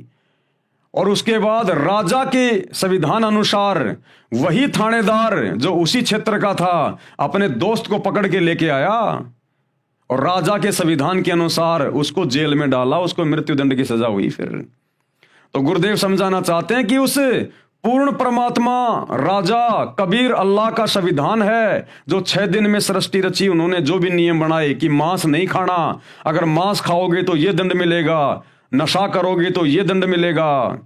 अब यदि उस परमात्मा के बाद कोई इस डुप्लीकेट अल्लाह, इस डुप्लीकेट खुदा, इस शैतान यानी काल की आज्ञा मानकर या उनके फरिश्तों की आज्ञा मानकर अब यदि कोई मांस खाता है, शराब पीता है, 2 नंबर के काम करता है, तो भैया वो कबीर अल्लाह की तरफ से दंड का भागी है, दंड का भागी। ठीक इसी प्रकार पूर्ण परमात्मा की आज्ञा की अवहेलना करने वाला पाप का भागी होगा, क्योंकि कुरान शरीफ और कुरान मजीद का ज्ञान ब्रह्म यानी शैतान ज्योति निरंजन, जिसे आप अव्यक्त कहते हो यानी जो दिखाई नहीं देता, उसका दिया हुआ है। इसमें उसी का आदेश है तथा पवित्र बाइबल में केवल उत्पत्ति ग्रंथ के प्रारंभ में पूर्ण प्रभु का आदेश है। पवित्र बाइबल में हजरत आदम तथा उसकी पत्नी हवा को उस पूर्ण परमात्मा ने बनाया। बाबा आदम की वंशज संतान हजरत इजराइल, राजा दाऊद, हजरत मूसा, हजरत ईसा तथा हजरत मोहम्मद आदि को माना है। पूर्ण परमात्मा तो 6 दिन में सृष्टि रचकर तख्त पर विराजमान हो गया। उसके बाद सभी कतेबों का यानी उन पुस्तकों का ज्ञान, कुरान शरीफ आदि का ज्ञान इस ब्रह्म यानी काल ज्योति निरंजन यानी शैतान का प्रदान किया हुआ है। पवित्र कुरान का ज्ञान दाता स्वयं कहता है यानी वो शैतान स्वयं कहता है कि पूर्ण परमात्मा जिसे करीम अल्लाह कहा जाता है उसका नाम कबीर है, वही पूजा के योग्य है। उसके तत्व ज्ञान व भक्ति विधि को किसी बाखबर यानी तत्वदर्शी संत से पता करो। इससे सिद्ध है कि जो ज्ञान कुरान शरीफ आदि का है वह पूर्ण प्रभु का नहीं है। जब काजी के पुत्र की मृत्यु हो जाती है तो काजी को कितना कष्ट होता है। पूर्ण ब्रह्म अल्लाह कबीर सबका पिता है, उसके प्राणियों को मारने वाले से अल्लाह खुश नहीं होता। दर्द सबको एक जैसा ही होता है। यदि बकरे आदि का गला काटकर हलाल किया कहते हो तो काजी तथा मुल्ला अपना गला छेदन करके हलाल किया क्यों नहीं कहते? यानी अपनी जान प्रिय लगती है, क्या बकरे को अपनी जान प्रिय नहीं है? जिस समय बकरी को मुल्ला मारता है तो वह बेजुबान प्राणी आंखों में आंसू भरकर म्या म्या करके समझाना चाहता है कि हे मुल्ला, मुझे मारकर पाप का भागी मत बन। जब परमेश्वर के घर न्याय अनुसार लेखा किया जाएगा उस समय तुझे बहुत संकट का सामना करना पड़ेगा। वो जो बकरी बकरा मुर्गा मुर्गी वो जो रोते हैं ना अपना गला कटवाते समय, उस समय वो उसे समझा रहे होते हैं आत्मा से कि भाई क्यों ये पाप मोल ले रहा है, क्यों मेरा गला काट के उस करीम अल्लाह कबीर अल्लाह का दोषी बन रहा है। तुझे सख्त से सख्त सजा मिलेगी। उस परमेश्वर की दरगाह में न्याय होगा, वहां तुझे दंड दिया जाएगा। अरे मैं भी उसी की आत्मा हूं, उसी का बच्चा हूं, और मुल्ला तू भी उसी का बच्चा है। हम तो आपस में भाई बहन हैं। ये तो हमारे ये कर्म इतने बिगड़ गए, कभी तू बकरा बनता कभी मैं बकरा बनता हूं। भाई तू ये गंदा काम ना कर। हमारा पिता जो सबका न्याय करता है, भाई वहां पर तू मुंह लटका के खड़ा होगा, तुझे घोर सजा मिलेगी। वो म्या म्या करने का मतलब होता है उस समय वो शिक्षा दे रहा होता है आत्मा से। तो भाई देख लो बहुत बुरी बनेगी। उस समय तुझे बहुत संकट का सामना करना पड़ेगा।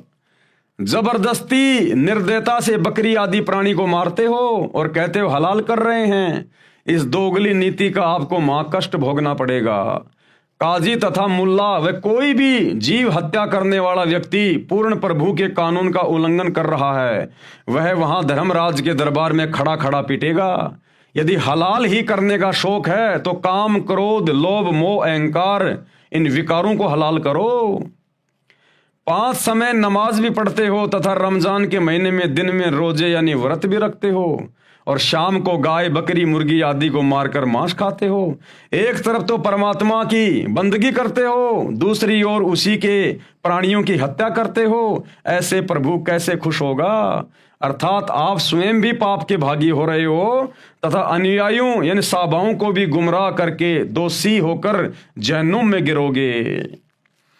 कबीर परमेश्वर कह रहे हैं कि हे काजी हे मुल्ला, आप पीर यानी गुरु भी कहलाते हो। अरे पीर तो वो होता है जो दूसरे के दुख यानी पीड़ा को समझे, उसे संकट में गिरने से बचाए, किसी को कष्ट ना पहुंचाए। जो दूसरे के दुख में दुखी नहीं होता वह तो काफिर है यानी बेपीर है, निर्दयी है। वह पीर यानी गुरु कहलाने के योग्य नहीं है। उत्तम खाना नमकीन खिचड़ी है, उसे खाओ। दूसरे का गला काटने वाले को उसका बदला देना पड़ता है। ये जानकर समझदार व्यक्ति प्रतिफल में अपना गला नहीं कटाता। दोनों ही धर्मों के मार्गदर्शक यानी गुरु निर्दयी हो चुके हैं।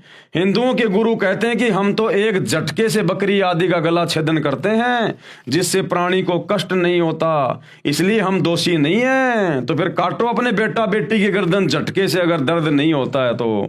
तथा मुसलमान धर्म के मार्गदर्शक यानी गुरु मुल्ला मौलवी कहते हैं हम धीरे धीरे हलाल करते हैं जिस कारण हम दोषी नहीं हैं।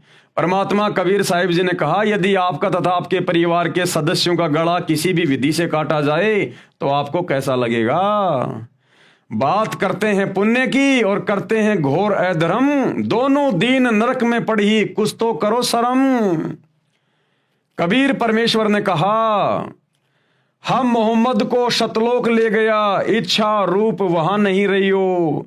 कि मैं हजरत मोहम्मद को जब वो काबा में गया हुआ था हज करने के लिए, तब मैं उसको जिंदा बाबा के रूप में मिला था और उसको अपने शतलोक में लेकर गया था, लेकिन वो वहां नहीं रुका। हम मोहम्मद को शतलोक ले गया, इच्छा रूप वहां नहीं रही हो। उलट मोहम्मद महल पठाया, गुज बीरज एक कलमा लाया।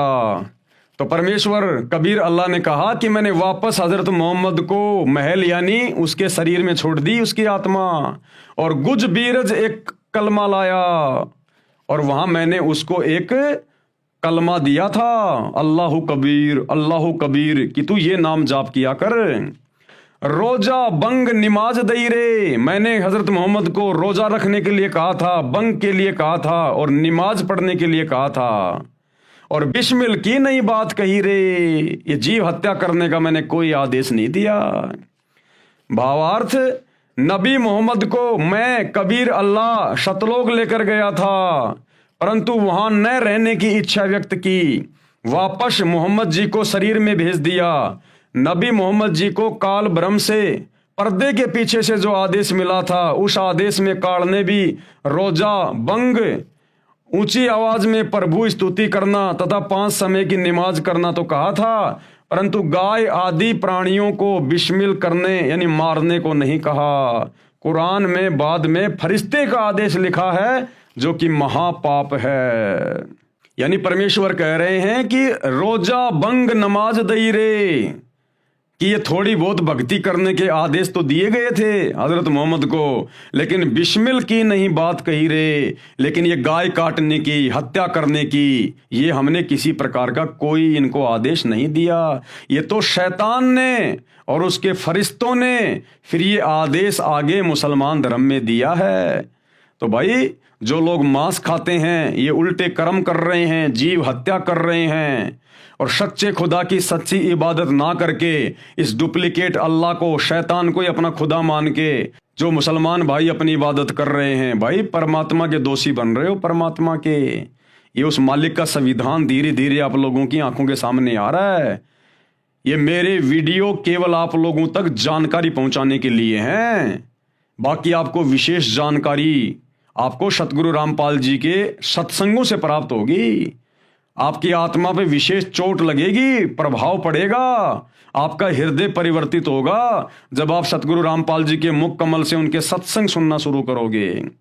ये हमारे द्वारा वीडियो बनाना तो केवल एक नॉलेज मात्र है, एक संदेशा है आप लोगों तक पहुंचा रहे हैं कि आप लोग सतगुरु रामपाल जी के सत्संग सुनना शुरू करें। आगे भाई और बहनों, कल हम देखेंगे पवित्र ग्रंथ कुरान में प्रवेश से पहले ये जो 6 वीडियो बने हैं, ये 6 वीडियो तो एकमात्र भूमिका बनी है, भूमिका मुसलमान भाइयों को समझाने के लिए कि तुम्हारी कुरान शरीफ क्या कहती है, बाइबल क्या कहती है, कुरान मजीद क्या कहती है, अल्लाह कौन है, शैतान कौन है, मांस खाने का आदेश अल्लाह का है या शैतान का है, सच्ची भक्ति क्या है, सच्ची इबादत क्या है। ये केवल एक भूमिका बनी है अभी तक जो 6 वीडियो बने हैं। कल जो 7वां वीडियो आप देखेंगे रात्रि 8 बजे, तो परमेश्वर कह रहे हैं पवित्र ग्रंथ कुरान में प्रवेश करने से पहले ये आगे का जो ज्ञान है मुसलमान धर्म की पुस्तकों का, ये कल से शुरू होगा, कल से। तो सभी भाई बहन कल रात्रि 8 बजे दास के Facebook page Pawan Das is live के ऊपर लाइव जुड़ें तब तक गुरुदेव भगवान हम सबको आज्ञा दें, इजाजत दें, सद्बुद्धि दें, आशीर्वाद दें। बंदी छोड़ अल्लाहु कबीर, सतगुरु रामपाल जी परमेश्वर की जय हो।